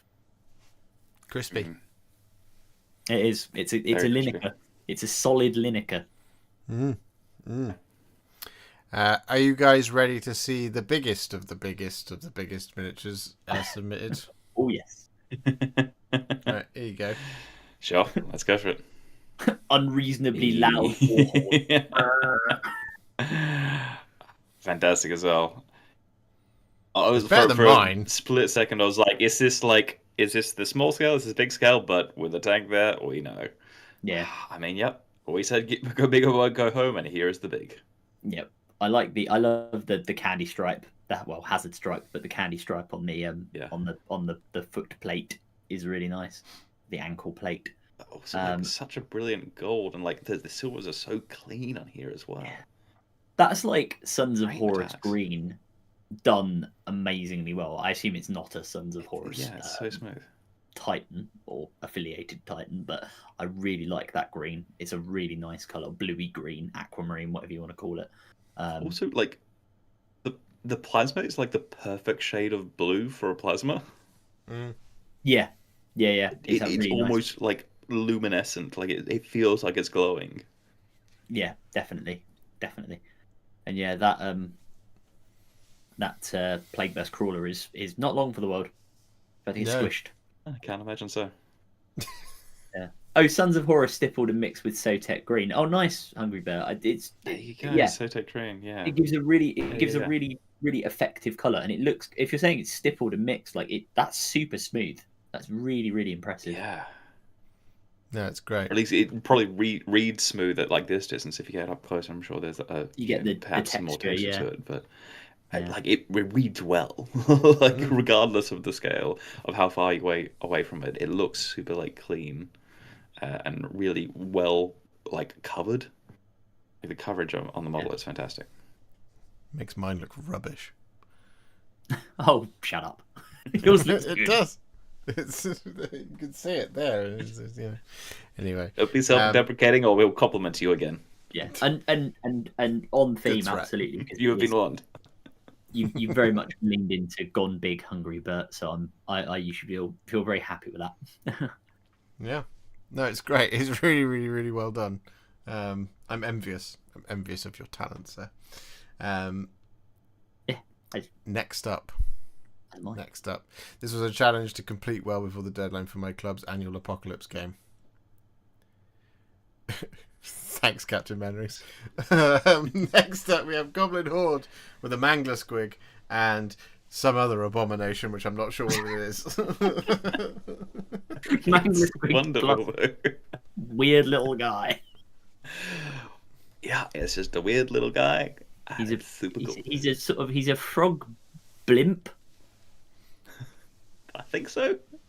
A squig blimp like that. A squimp. I don't know. I like your. Do you know what? These are probably the most orky looking Mangler Squigs, because people normally do them in the red, right? Because they're normally the different shades of red. But yeah, these are the most or they go for a saturated color. Yeah, orky looking ones going, which is it's Flying Muttley's right. It's weird, but in a good way. It's it's different, and it's therefore really interesting. And you've got the lips look really naturalistic as well. And the teeth look, like they probably need to visit a dentist, which is what they should have. Yeah, it's so funny as well. You've shown really great control and mastery of two different styles and where to use them. So you've got the more naturalistic, soft blending, really great use of more desaturated color on the left here with Mangler Squigs. And then on the right, you've gone, this is just a crazy little dude, so let's up that saturation. Let's use some more black lining shadows. And just be fun and crazy with this, which is the perfect thing to do with that model. You perfectly fit the color scheme and the techniques to the theme. So they're wildly different paint jobs, but both great because you've chosen the right style for the right miniature. Apparently, the other one is a Moonstone Goblin airship. Yeah, I've had to look up what Moonstone is, and it looks cool. I love the little frog airship flimp. It's a flimp, yep. No, it's great. I love it. I mean, the Mangler, I echo what you guys have said. about the Mangler Squigs. I think they look absolutely fantastic. Yeah, just brilliant. Yeah, excellent. Really well. Every time I see Mangler Squigs, it's just a case of people showing off how well they can paint. Yeah, every single time. Enjoy the rest of the stream, everyone. It's time to sleep since my alarm goes off in 5 hours. Well, good night, Laucannon. I hope you sleep well. Good night, Laucannon. Hope you get some rest. Next up, we have Hell's Cleaver with Belthanos and Astorath. Another excellent pair of models. Oh, Astorath! Yeah, and I like that. yeah, Astorath in orange, but it works, especially with like Yeah. that more almost like it's kind of like a bony bronze kind of silverish to it. I'm not sure exactly what it is, but it kind of works with that orange in a way that I didn't expect. And then it really works with the blue, like dark blue wings. That really offset the orange really nicely. Yeah, it's very really unique. cool set of colors. Yeah, it's very unique. I like that. It's an interesting take. I like your red leaves and kind of on the horns on Belthanos as well. It's really nice as a contrast to the blue kind of, I guess, the energy, the spirit energy that runs through him and on into his spear. The Fey really energies, I think that's what you would say. Sorry? Is that right? Yeah, it's like The this dark Fey colors, but energies. offset by that. Yeah. blue. Yeah, Fey is probably the right word. Yeah, I think. Yeah, I just think it's an interesting. You know what they are? They're both like interesting and different takes on how to do those models, and I really like that. Yeah, Really like it. really Yeah. creative use of colors there. Yeah. Yeah, the orange is spectacular on Astorath. Because I've only ever seen him done in dark red or black. Well, yeah, because you would usually, because that's like the classic colors for him. He's the, Orange is just such a vibrant take on him. You've been tangoed. That's what he's coming to get you with. You know, like the adverts from the 90s where he slaps him. But with an axe. That is the second ad reference you've made in this stream, and I'm here for it. Goes completely over my head. Oh yeah, you would. I don't think you would have been in the country at the time. But do you know Tango, the orange drink, Richard? I do, but I have no concept of the ad. Well, they had this ad for a while that was kind of controversial, where to demonstrate that the flavor like made you go like oh like that, but it literally it like had a guy drinking it and then just going like this, and then in slow mo they did it as like it was like sped up motion, and it was basically a sort of fat orange man who ran up to him in 5 speed and just slapped him in the face, and it was "You've been tangoed." Happy slapping, I think, is what. Oh. Happy called. slapping. I think descended from that, so they took it off the air. Yeah. But no, they're great.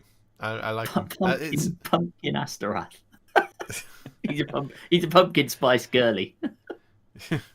No, I like it. It's nice to see it in something else. And yeah, well, we've already talked about it. Orange is not easy, and you've done it really well there, Hell's Cleaver. So thank you. Next up, we have a Blood Bowl team from Gordro. Big is going home, and he is taking his ball with him. And he said he had to dig Big out of his bits box. Big is right down there in the middle, at the bottom. I like it. He is called Big. Literally called Big. Amazing. Oh, these are cool. So fun.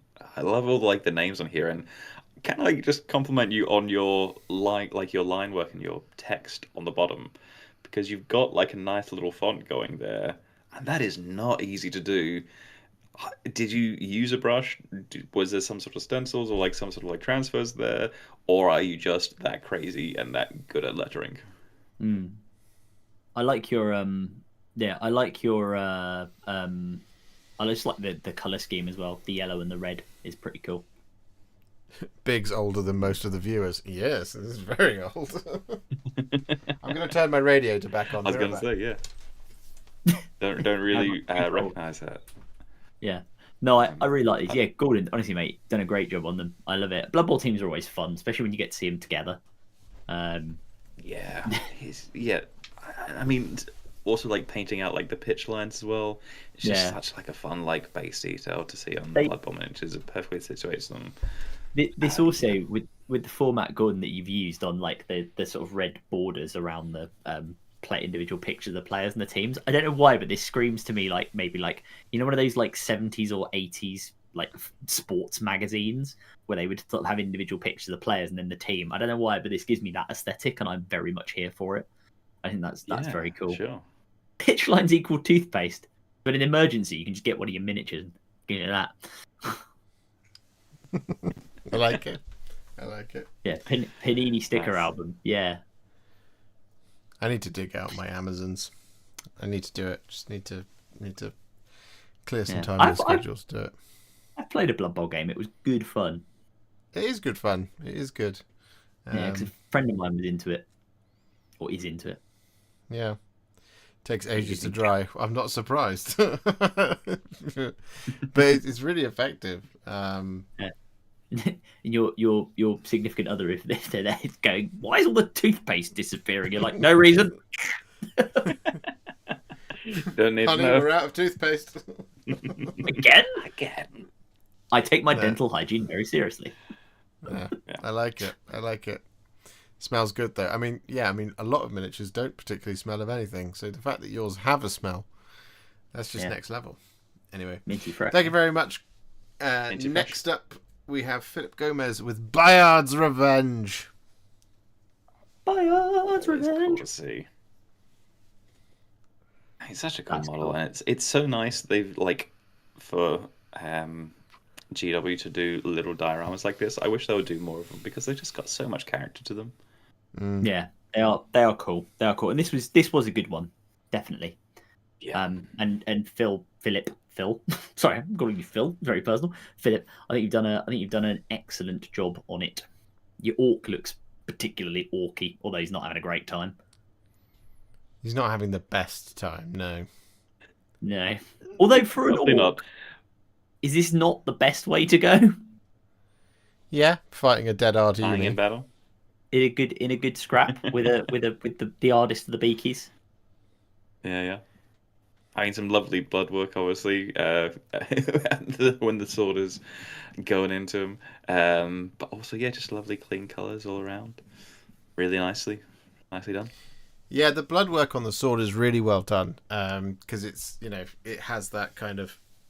I think sometimes where blood work goes wrong is it has a cutoff, which it shouldn't. Even if you, like, it's supposed to be a blade in motion, right? And this, that, and the other, and the kind of mechanics of the fight are is that he's driven the blade in and then carried the orc to the ground. It's not. The orc's not just been lying there. Go on, I'm waiting for it. Yeah. Because otherwise it would look like a dip. Whereas that you've got a really nice smear on it that's come down, and it's darker towards the contact point with the orc's body. So, it's really, really well done. Was in a bit of hurry because I did not want to miss out on it. No, you've done a great job. It like I say, when you guys are saying, "Oh, I feel like I rushed it" or whatever it is, none of them look like you've rushed it at all, and it doesn't look that way, Philip, at all. Yeah. Never have to apologise for your models to us. We'll always appreciate them because they're great. Because you painted something. It's wonderful. Yeah. No, it's great. I'm now going to play with my sword. This one, to be clear, which obviously got to run out during War of the Rohirrim videos. And I didn't buy it for that purpose because I didn't know it was coming. But no, it's great. It's really good stuff, Philip. I just realised the music has stopped. I'm just going to turn that on. Talk amongst yourselves. Yeah. No, really good. Yeah. Oh, we'll get there, Travis. Don't worry, we'll get there. We're nearly there. Bear in mind, Richard and I have been playing MESBG all day at like a little tournament thing. So we are fucking knackered. Yeah. Yes. It's all worth it there. Yeah. So next up we have Taz 2070 with a very, very, very, very, very fat ogre. Oh, it's been ages since I've seen this model. Yeah. This is the guy from. Cool, this is the guy from Total War, isn't it? I believe so. Yeah.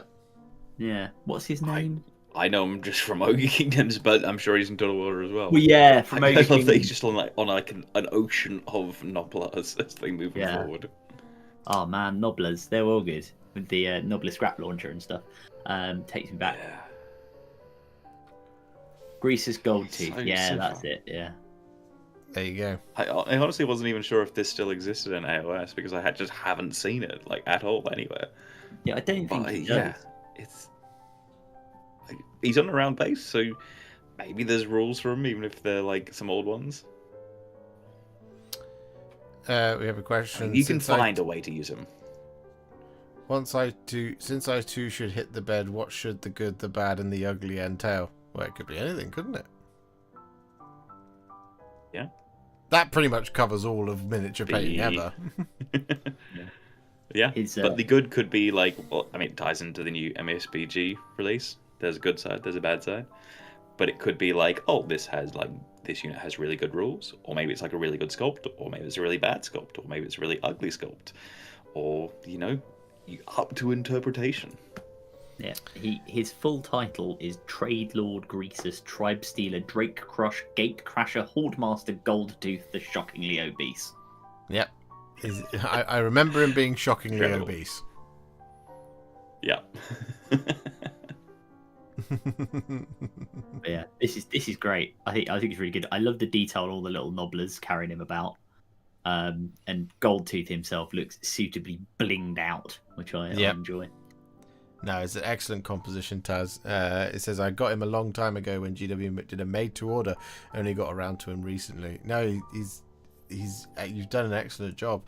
Like I said, your composition of colour, and as the guys have pointed out, the sea of nobblers as well is really well done.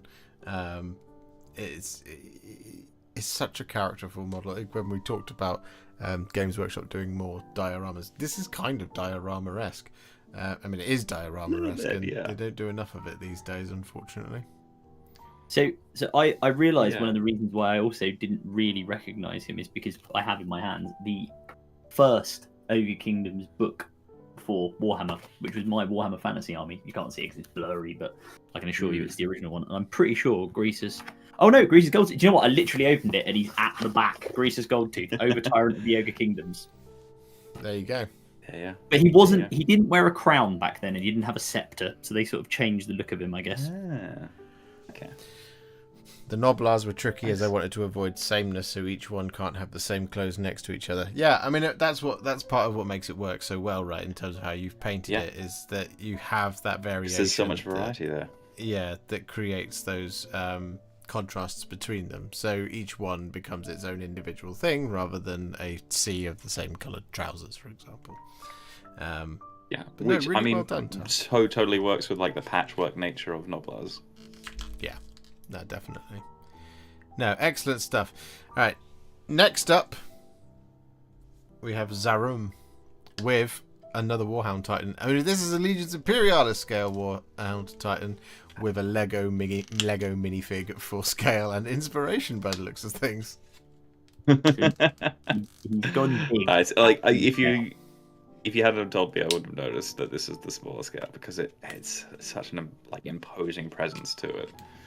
Oh, so very cool, and great transfer work as well. Like all little bits and details on it. Yeah, it's kind of got that regal nature to it. I really like the bright red and blue. It's just very noble, very knightish. Yeah, looks like a noble house. Yeah. But what I mean is that kind of chivalric. That's the word I'm looking for. Yeah. Chivalric sort of look. Yeah, it's like black and red, as we saw before, like the classic Blatonian colours, but also that blue and red is very similar in that same sort of sense. I tell you what, that picture on the bottom left is very cinematic as well. Like you could Photoshop in a background on that, and it'd look like one of those bits of art that they put on the box covers. Yeah, or like a trailer for a game or something like that. Like it's kind of like just taken straight out of that from. Yeah, great photography, great angle. And I love all the creative borders that you've got here as well. Very cool. Yeah, that's awesome. Yeah, really, really good. Really, really good. It's great. It is really nice. And as you guys know, I'm very inspired to do Legions Imperialis. It's coming. It's coming very, very soon. I've just got to get these rattlings out of the way, and then I'm free. We will be free. Yeah. No, I love it. I love it, Zarum. Always flying the flag, because they were the one that did the Salamanders in Season 2. The Legions Imperialis Salamanders. So yeah, lovely stuff. Next up, we have Plane with a... what's it called? Saurus Scar old one on Carnosaur. On Saurus Old Blood on Carnosaur. Old Blood, that's the one on Carnosaur. You have completed what I failed to complete, but it's good to see you on here. I just laughed at Josh sounded like an excitable air traffic controller. Plane. No, this is really cool. I like it. I love the yeah. I mean, it's a again a slightly older kit, but a really, really nice model that really holds up well when it's painted like this. Yeah, it's not like super old like some of the other Lizardmen and like Seraphon models are a little bit older than this one. It's kind of more like a mid-range one, but it's still been a while since it's come out. But it holds up really well.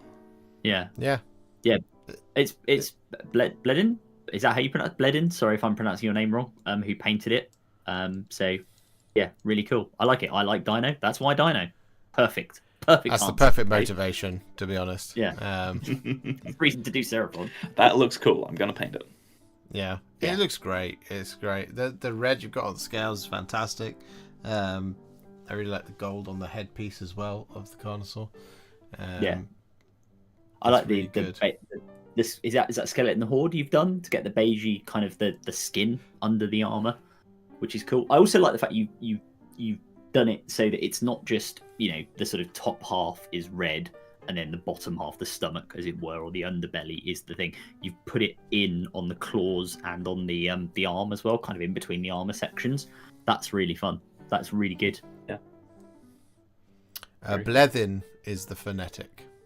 Blevin, sorry. Yes, that makes more sense. It is a Welsh name, I assume. No, well done. Well done. It's really good. It's really, really good. Will we be seeing more? I hope to see more. Next up, we have Longhorn. We have some Leagues of Votan Hearthkin?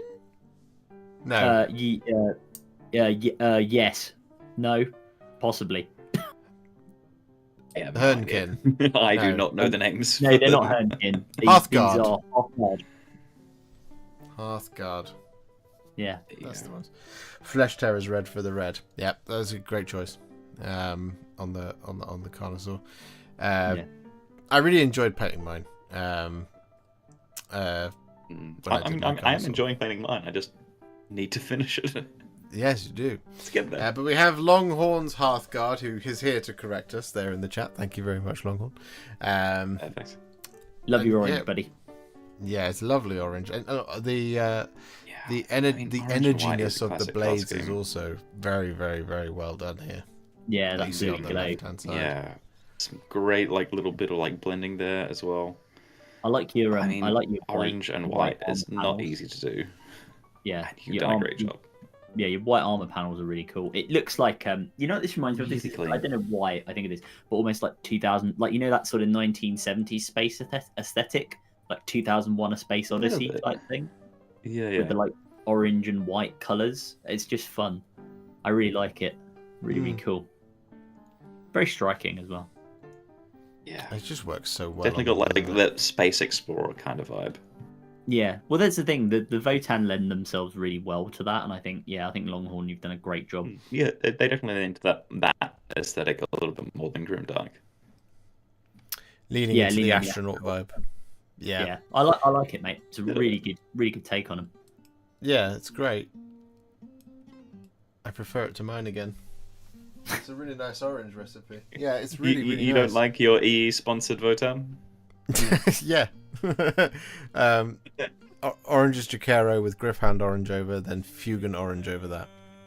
Nice. Really works. Nice. Yeah, great beard work on the leader too.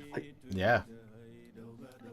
Wizened. I'm going to debate how well yellow and oranges, like how easily they can be achieved using contrast compared to classic method, because you're working from a light color down, and it gives you that extra depth, and they're just such great vibrancy in the contrast colors.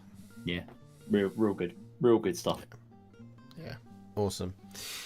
Next up, Adam, you'll like this one. We have JR Hod 03 with Blowab Rotspawned. Yay, Blowab Rotspawned!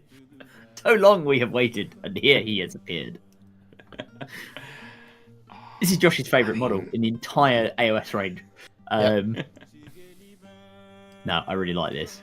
He's he looks suitably gross, or his Magoth. Is it a Magoth? That thing's called, because isn't he one of the Magoth lords? The guy on the back Sounds is a about Magoth lord. Yeah, but therefore I mean the thing that Blowab is riding around on is surely therefore a Magoth. I can't remember what its name is. Because, all right, Jeffrey. Yeah, we'll call it Jeffrey. That's his default name. We don't know his name. It's Jeff.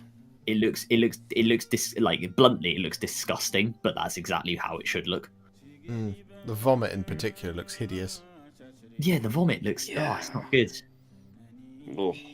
But also like that real pale pallid sickly green skin within the bleeding red pustules, and even around the horn as well. We've got a bit more blood around there. It's just, this is not a well creature. Yeah. It's not. Yeah, it's not a well creature at all. No, it's everything very about unwell. it just says, I am unwell. Every moment that I But in live the is most agony. noble way. But that's noble for you. Yeah, I really like this. It's gross, it's pallid, it's grim. A Blowab up top looks suitably grim, Grim Reaper-esque with the scythe as well. So really good. Yeah, no, I agree. Very cool. If you could let us know how you managed the pallid skin, that would be great, because it's nice because the grossness is in the recesses rather than on the flats. So it almost looks like it looks like something out of Prometheus. Do you know what I mean? Yeah. If Prometheus was about the Garden of Nurgle. You know, that kind of thing. No, it's great. Next up, we have another truly enormous miniature in the form of a Tesseract Vault. Oh, these things are massive, aren't they? Oh boy, they are. There's also the really fun version where you have it open and it just wobbles all the time. Some of the more imposing models you can get in 40k. Yeah, it's Monolith, this is used to be the standard of what's big. What if we just made one twice as big? Yeah, this is really, really cool the way you've done it though. With the I like the what I assume is probably Tesseract glow, maybe with some other paints in that you've put on the sort of energy nodules and the flow of it around the gap where the parts of it fuse together. Looks really cool. And also the sort of glow on the base as this thing's kind of ominously going over the top. It's also enormous. Yeah, it's massive, isn't it? Yeah, it's so big. Enormous. You've done some great that is the size of your head. You've done some great highlighting work here. I love the color transition from a very clean black down, getting into more green, green. That sort of subtle OSL effect that comes up, and even touches into the more metallic parts as well, and then fully illuminates the base, like Adam said. Yeah, it's like a subtle transition, but works really well. Yeah, I've never noticed quite how scarab-like the kind of engines on the sides look. Yeah, it's like the one you get. It's like the one you get on the monolith that's kind of up the back. And obviously, on the newer one, they've made it even more scarab-like, but it always has that kind of look to it. It's really good. Yeah, it's imposing as hell. How much paint does that take? Bravo. Right, Jason? Oh man. Yeah, lots. Behold my hovering. There's an entire part of it. The only thing that's is sad about the Tesseract Vaults, because they're such cool models, is their rules are just unbelievably crap. So People don't tend to He's take. probably suffering from a time when people were taking like 3 of them and being like, there was- "Here's there my was a army." short- Like, Yeah, well, there was a short okay. period when they were pretty horrible, and I think they've basically been suffering from that ever since. But you know what, Graham paints, ace work and absolute hero if you rock up with one of these because they're just ludicrous. Also, good luck transporting it. Yeah, tip my hat to you on that front. But we Yeah. must move on to Flying Muttley, who has painted a considerable amount of Dark Oath. Lots of stuff. Oh, I love that. You got this is awesome. We got a Centaurian Marshal as well. Yeah. Very cool. I Dark love, Oath. again, naturalistic tones with just a pop of colour. Looks so incredible across the army. Also love the background of the photos. Really nice. Yeah. That Centaurian Marshal looks incredible.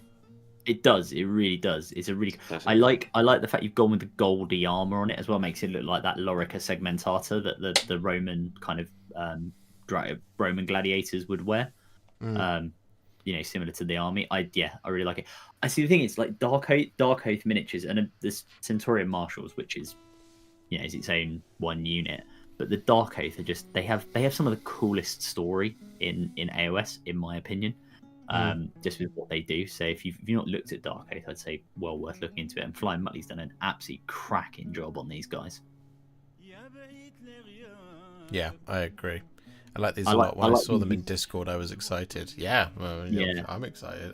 I'm very excited for Slaves to Darkness. There's been some talk about how they're not very good anymore. I disagree very bitterly. Really, who is saying that? They're really good. They were really good before. The models look this good. Who cares? At best, they've had a side grade. What are you talking about? They're excellent. Anyway, I really like, going back to the models, I really like the fact you used the blue, the sort of, again, turquoise. We had a lot of turquoisey aquamarine stuff in this Yeah, tale. we have. But it's just like the perfect here to offset all like the browns and natural colours. But I like the way you've used it to tie everything together. So they've all got the loincloth or the clothing, or the Centaurian Marshal's got it on the plume. It's that like little element that just ties all the different bits of the army together. So I think these are great. Well done, Muttley. It's a really nice spot colour to use because usually you'd see red. Yeah, on box art it's red. That'd be classic. Yeah, but I really like that colour choice. And like I said, that Centaurian Marshal, it looks amazing. The skin on the centaur part and on the body are particular highlights for me. They look great. Yeah, I do. Yeah, I do like it. I tell you what, Flying Muttley, I'll get my Slaves to Darkness together. Josh can get his together. You can get your Dark Oath theme ones together, and we can go off and conquer the mortal realms. I don't actually have a lot left to get together for mine, but there we go. Well, I meant as in when I say you get The together, Grand Army of Chaos is coming to I meant as completion. in you remove them from your cabinet. I need to get some Dark Oath Savages. That's what I need. Nice.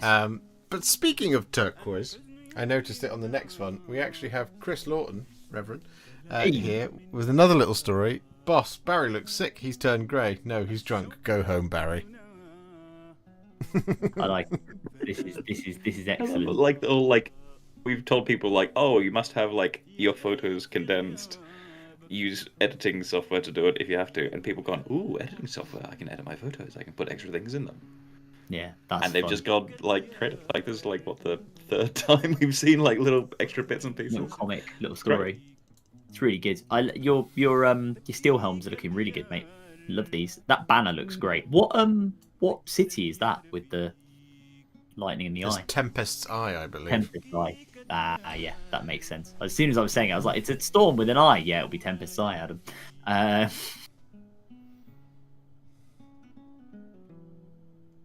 Yeah, very cool.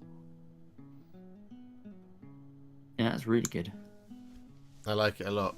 You don't see any Tempest. You don't see much in the way of Tempest's Eye,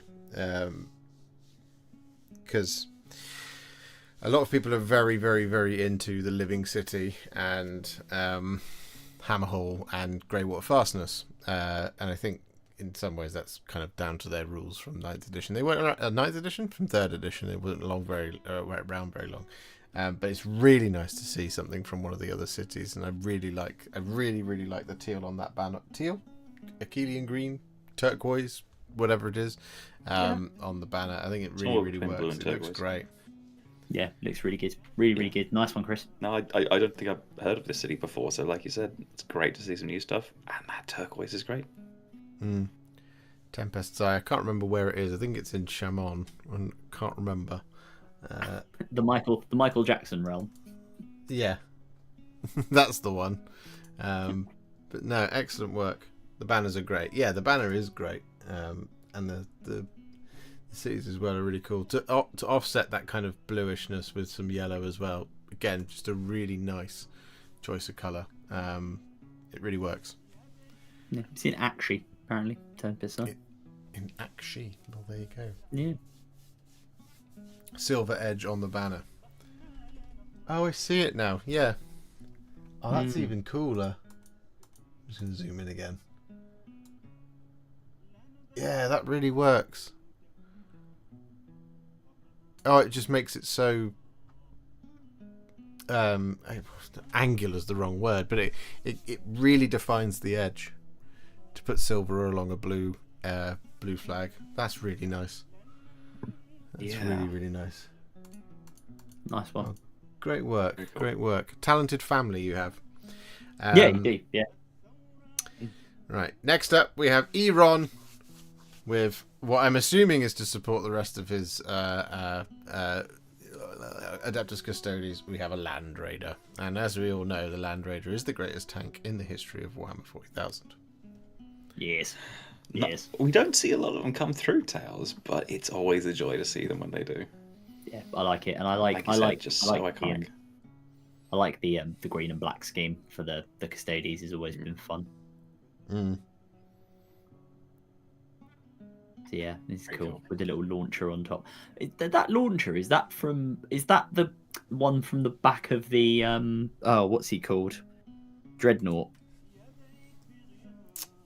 That looks like the Dreadnought one. The I've Telemon? got one in. You know what I mean? The big one with the massive shoulder pad with the 80 shoulder pads. The Telemon. Telemon, that's it. That would make sense. Yeah, it looks like a Telemon launcher, which is cool. Yeah, Or the this looks so Contemptor, decent. yeah, actually, that's a good point. Flying Muttley's right, or the Contemptor. I think the Telemon Yeah. one's maybe a bit more arch. Should be new Contemptor. But yeah, I do like this. This is cool. And good job, Ian. You've done a sterling job on this one. Icon clad. Yeah, it could be. Is it a kit bash of putting a normal Land Raiders las cannons on a Crusader? That's how you get the off the front. The smoke launchers, because I thought the smoke launchers on the front are from the Crusader. Is that right? Yeah, I think so. I think that's right. Yeah, I think Mini Creative was thinking of the Ironclad Dreadnought. They are very similar. Yeah. Yeah. But yeah, I mean missile launcher on top. That's all. Yeah. No, I was just. Yeah. Cool. No, nice one, Ian. I look forward to seeing yet another assemblage of Custodians. Yeah. Next up, we have a very lovely, cute little entry here from Teeny Tiny Victories from Laura. Aww. We have a little. Is it a chibi? Is that right? Is it chibi sized? It's gorgeous. Yeah, I like it. Incredible work with the colors there. Like it's almost like the full spectrum of the rainbow, or like a really nice blend from the green, very vibrant green as well, Yeah. all the way up through blue into the pink there as well. It's just such great blending, especially on the skin tones as well, like the subtleness around the feet. Very, very nice. Korewa totemo kawaii. It's very, very nice. Very cute. What is it, Laura? Out of interest. Yeah. I really like how it's blended. Go on. I was just gonna say, so when you said what is it, and we were all going, oh yeah, it's really cute. It's a Yeti or whatever. Laura said what it is. I still selling all sorts of little chibis at the UK Games Expo, but I really like the idea that it's like, oh yeah, no, this is Glagthamor, the destroyer of universes, a dark god of all things chaotic, destructive. But he's so cute. Got that mischievous look about him. Yeah. They did that in one of the Christmas specials for Doctor Who, when Tennant came back before it rolled over into Ncuti Gatwa's Doctor. It was very funny. It was an amusing joke. No, it looks great, and like I like how subtle the blend is from the blue into sort of the pinky top of the head. And when I say subtle, it's like, as far as I can tell, and do correct me if I'm wrong here, is that there is a blend that's going on, but then the highlight is what changes it, and therefore it makes the whole thing. It really works in terms of making that blend really pop without having to kind of leave it as a blend, as it were. Yeah. I use some of the Rogue Hobbies Pro Acryl set. They're lovely colours. Well, there you go. I was going to ask if you use Rogue Hobbies, because I bought a set as well because they're lovely, vibrant colours, and I noticed, like, I have a feeling these might be the Rogue Hobbies colours. Yeah, they certainly look that way, don't they? I ought to try those paints out at some point. But next up, and we've got nice bright colours. 3, 4. We've got 5 left to go. We've got Matt with a oh god, what's it called? Brood Terror. That's it. A Brood Terror. That's the one. Yeah. They just spend 5 minutes looking for where the face is, like, because it has so many of them and so grotesque. The lore behind these. It's an epic model. Yeah, so the lore behind these is pretty grim as well. So you see the second head that's closer to us, right? Yeah. So that is a molder. There's a master molder, a clan molder, who has eventually through often trickery or through being forced to by sort of other molders and underlings, has been forcibly grafted into the overall creature in order to give it some sort of brains and direction, mostly unwillingly in many cases. So they are pretty gross. And I think that you mean this wasn't a willing choice? Nope. Shockingly. The distressed skin and the kind of the different skin tones you've got, Matt, on the model, really good, really good. Yeah. Well, it tells that story because they've got the delineation between the different skin types. Yeah. I mean, it is that molder, clan molder kind of speciality of just kind of mashing stuff together to create these abominations. Yeah. No, it's great. I really like it. I really like the flesh colour you've got for both really, but particularly for the paler flesh colour. I think that looks absolutely hideous in all the best ways. And this was one of my favourite models from the Skaven release. A lot of like really pale. Yeah, we've seen a lot of really like pale like rats tonight, and for some reason they work really well at that skin colour.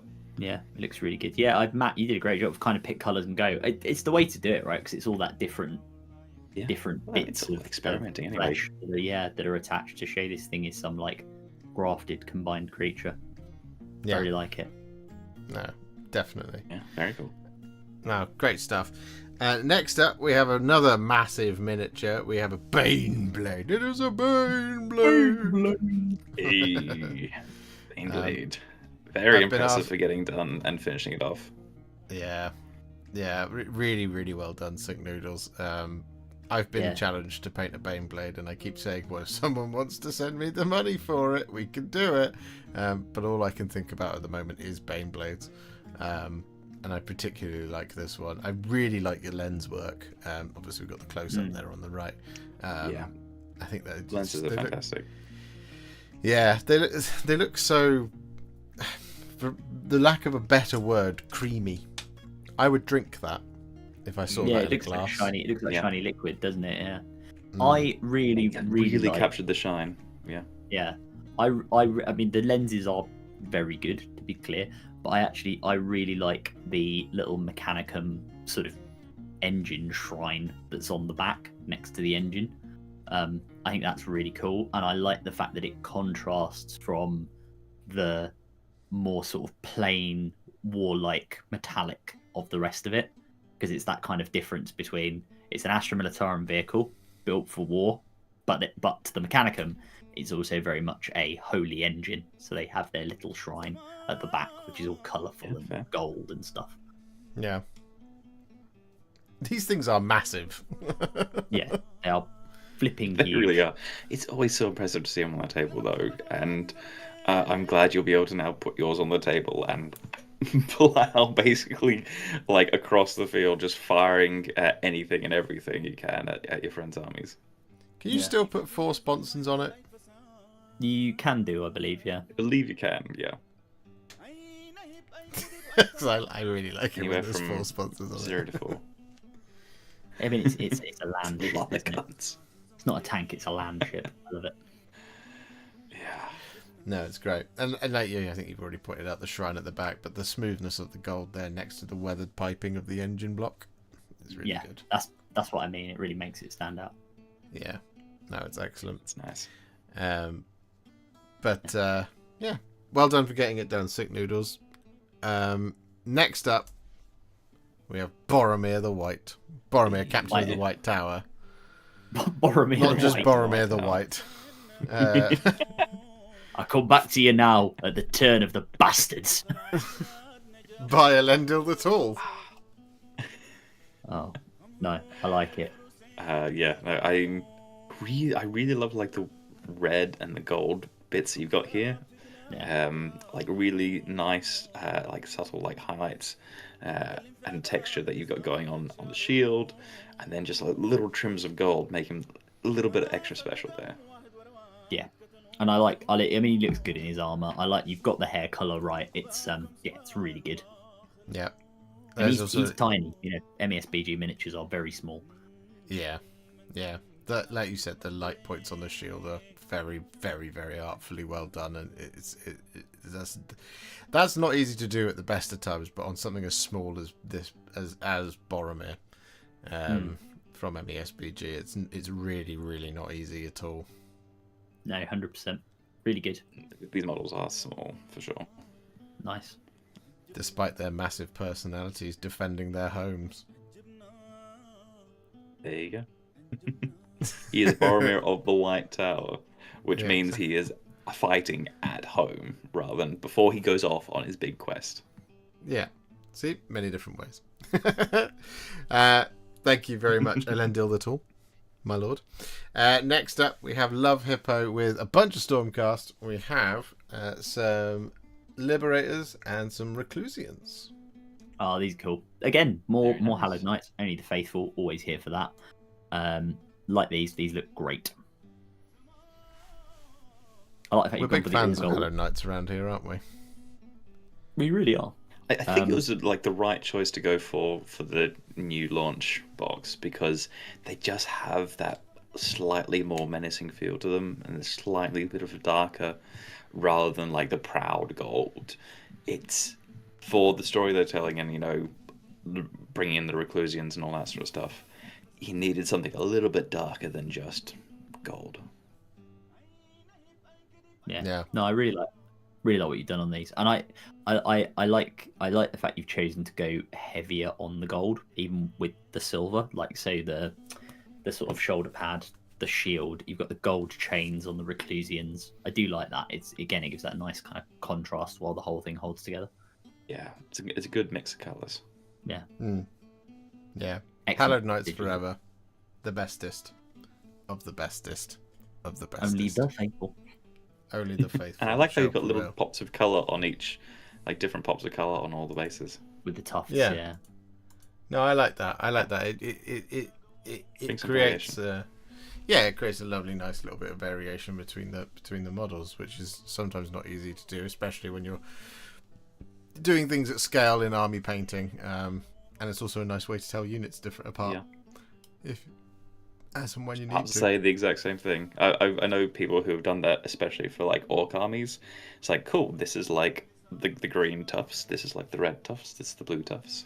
Yeah. And it's a super easy, like it makes the models look great, but it's also really great for like gaming mechanics and being able to tell units apart. Yeah, no, definitely. Right. Last but not least, his picture does make it in because he had a reasonable excuse because of a newborn baby. We do have Biltong Boob pulling up the rear. What a knob. There we go. Putting up the rear. 3 days late on the submission, but he put it into the Discord, so I thought, fine, it can go in. But there we have it. We have some Hobgrots painted by Biltong Boob as the final thing. But that is the only pass that you will get, Biltong Boob. No, it's not. Newborn baby and all. Because I'm going to have to... Yeah, well, and the reason I allowed it is because Adam very soon will have to pull the same card as well. Yes. Yeah. But not before the baby's born. I know your life too well. You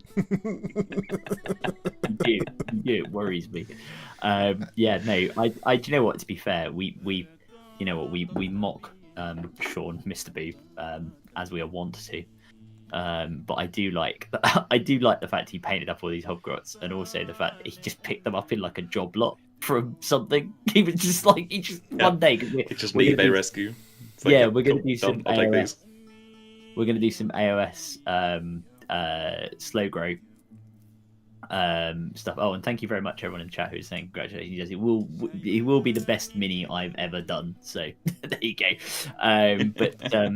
He's commissioned me to paint his baby, which I thought was weird, but I'll take the money, you know. The Hobgrots, like we're doing a sort of slow grow AOS thing next year, or we're trying to. The intention. Yeah, the intention is, and Sean just messaged us all, was like, I've got these, can I use them? We were just like, yeah, Hobgrots, why not? Sure. Which just going to be like, something like baby, super Josh? casual. I was going to paint Adam's baby a Lamenter. Don't do that to him. Come on, man. Yeah, well, I decided against it because then there would be out and immediately being like a space wolf or something, just going on a rampage. Baptized in Lamian medium. Yes, absolutely. Come out with a beard like his dad. No, but yeah, Sean, excellent work, mate. Yeah, no, great stuff. And that's it. To start Oric War Clans army. We've done it. We got there. 74 in total, including myself and Adam, but and Ereza. But a bunch of submissions. Absolutely incredible. So before we, I'm just going to quickly pop back to this screen because I need to reload there we go, and then we'll pop back to it. So what you can see here is I've made a leaderboard. Everybody who submitted something today has it's a gold star, but it's a little black X.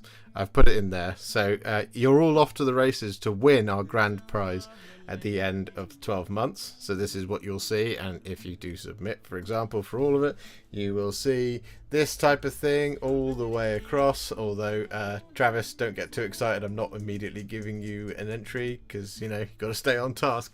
There you go.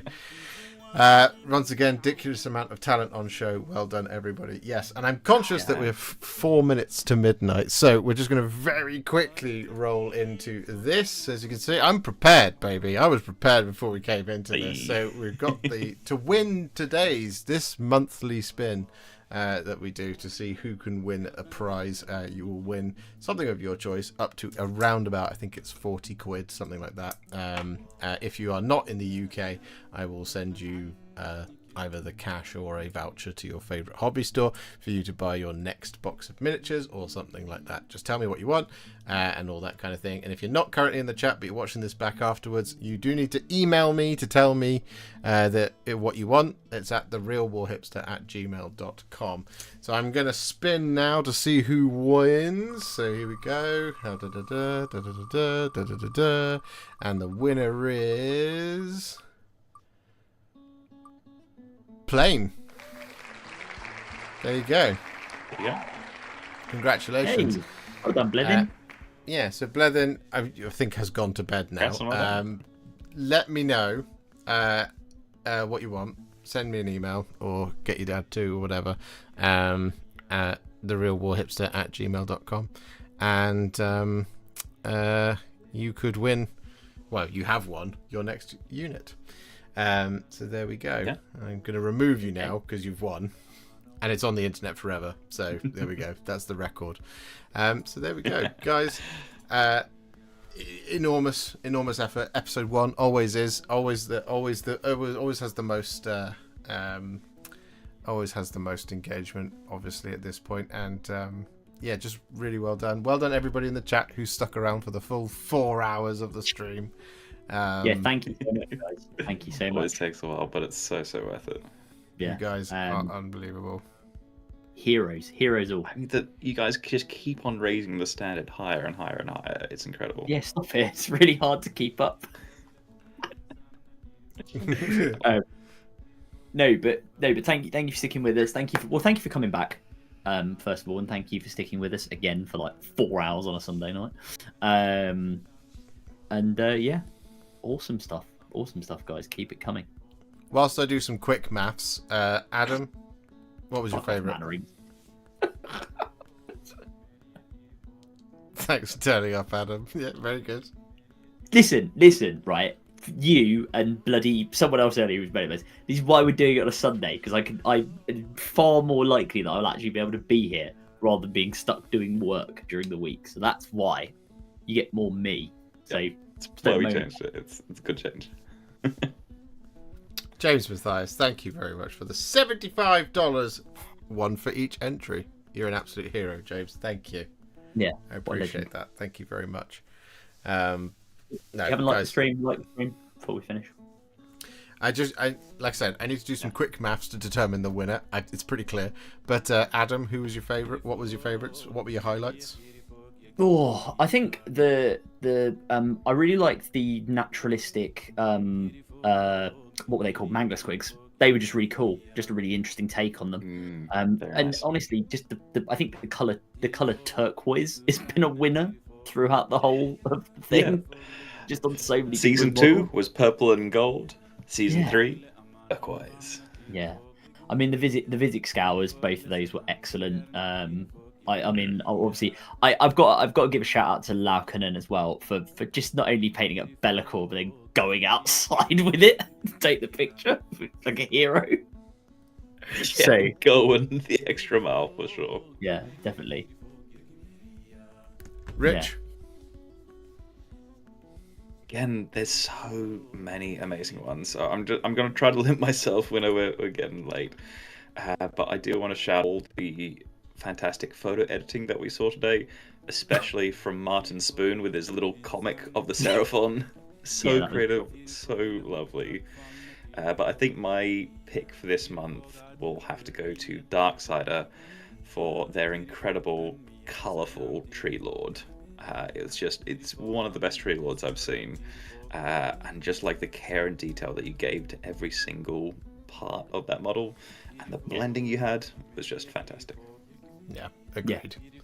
Agreed. If I had to pick out a couple, I would say Graham paints with the Tesseract Vault because it's enormous. Sink Noodles with the Bane Blade. Hungry Bert with the Warhound Titan. Just all of you guys who've just really just went, oh, go big or go home. Time to send everyone else home. Excellent work. The entire legion of space. Yeah, Sylvester of Terror with the whole legion of Night Lords. I was sorry, where I had to go and let my dog out. I appreciate I probably missed one or two. Did someone do? I just saw Josh because we can see what Josh is flicking through. Spoiler. Did somebody do a thing from Horizon? The big T-Rex thing. Yes, that's one. That's awesome. That's so cool. The Thunderjaw, yeah. Sorry, I love the Horizon games, so that's well cool. Oh, it's Alaric. Oh, amazing, Alaric. Nice one, man. That's fantastic. Laura, thank you very much for being a member for 18 months. Thank you for the motivation. Looking forward to next month. Yes, next month will approach, and because I prepared for it, there was a vote to see which one of the what would be the theme for next month. And not only did I make one video, I made two, just in case anyone thinks I've done some genius technology. So with the clear and far and away winner of the poll tonight and the poll of the last on Discord is the good, the bad, and the ugly. So with that in mind, I can hit this button and you can see this video on your screen. The deadline for this month is of course December the 31st. You could get your miniatures done by then, and the theme is the good, the bad, and the ugly. So anything that can fit into the good, the bad, and the ugly. And as you've seen tonight in terms of how we've done it, it's just a case of we will make it fit the theme whichever way. Submit via the realwarhipster@gmail.com or members Patreon/Discord server, or you can follow the Google form, which is live, and it is in the link. Well, it's in the description below, so you guys can all three of the ways to submit are available now. And Travis Woodside, great to have this back. Great work, everyone. Thank you so much for the $50 there, Travis Woodside. You absolute bloody legends. You guys are being very generous. Thank you. Thank you for all of your support. Thank you for taking part. Thank you to my two lovely hosts. Next time, hopefully, Reza will not be ill, and he will be here as well. We will be back for episode 2 in January. The date is in the description as well, so you can see when that is supposed to be. It's something like the 12th, but I think, as you guys appreciated, we did put a early poll up. So on January 1st, on New Year's Day, there will be a poll in Discord for the members who are in the Discord to have a little bit of pre-planning as to what the next theme will be. But as you can see, they are extremely broad themes. We're really just looking for participation and comedy this time around. So thank you so much for being incredible, everybody. I'm glad Tale of Many Warhipsters was back. Thank you so much to everybody who obeyed the rules and made making this pack so much easier for me. It was brilliant. And as you can see, we have a huge amount of buy-in. Next time,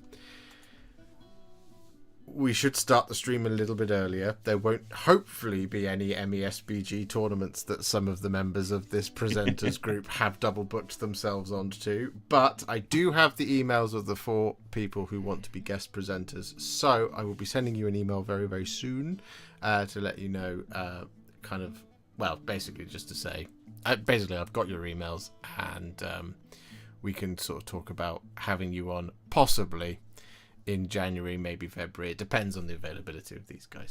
But this month it was always going to be a little bit tricky because everyone was available until they weren't for 7 o'clock. Basically. Until we both realised we were at MSBG all day. It's also, we should say, for however you are choosing to celebrate, or indeed not at all, I hope you all have a wonderful, wonderful Christmas break, festival, period, thing, Hanukkah, Kwanzaa, whatever festivals or however you so choose to celebrate. I hope you have a great time and get to spend some time chilling out, relaxing, maxing all cool, not shooting some b-ball unless you want to, maybe just painting some miniatures. And you get to spend time with friends and family and just have a good time, or indeed on your own for some nice solitude. So get some rest. It's been a long year. I know this man needs it. Hang on, I'll point in the right direction. This man needs it. Yeah, the wrong way. You pointed at Mr. Gotkin. He needs it as well. Yeah, we all need it. It's been a long, but we shall get it. We shall come back re-energized and ready for the next episode. Travis, I'm not going to take you away because you've made the mistake of supporting the Browns, so that's your error. James says, to be clear, I am a professional understudy and I'm always available on Saturdays. There you go. Sundays. There you go. Your jobs are at risk. There you go. Well, all right. But yes, thank you so much. Just one more time, we will run the video. We always run these twice just in case anybody missed it the first time. The deadline number 2 is December the 31st. It is New Year's Eve. That is the last day. Obviously, midnight where you are local time, not midnight GMT. Midnight wherever you are local time, so there's a bit of leeway. The theme is the good, the bad, and the ugly, so you can do whatever you like to fit within that. And of course, you can submit in one of 3 ways. The real warhipster@gmail.com, or the members/Patreon's Discord server, as I'm sure most of you have already found. And of course, you could follow the Google form link in the description below. But all that's left for us to say is thank you so much to all of you. Thank you so much to everybody who's gone to bed but also submitted. Thank you so much to Mr. Gwatkin, and thank you so much to Mr. ADR Wargaming, aka Adam. And thank you so much to me, I guess. So I'll see you all I'll see you all tomorrow, I think, for Me Time Monday. I'm sure I will be doing something I'm not sure what it is yet, but there's loads of content coming this week. Content forever. So I'll see you all very in the next one. We will all raise the hands of farewell now, and we shall wave at you because we love you very much, and we'll catch you in the next one. Bye for now. Good night, guys. Bye. Bye.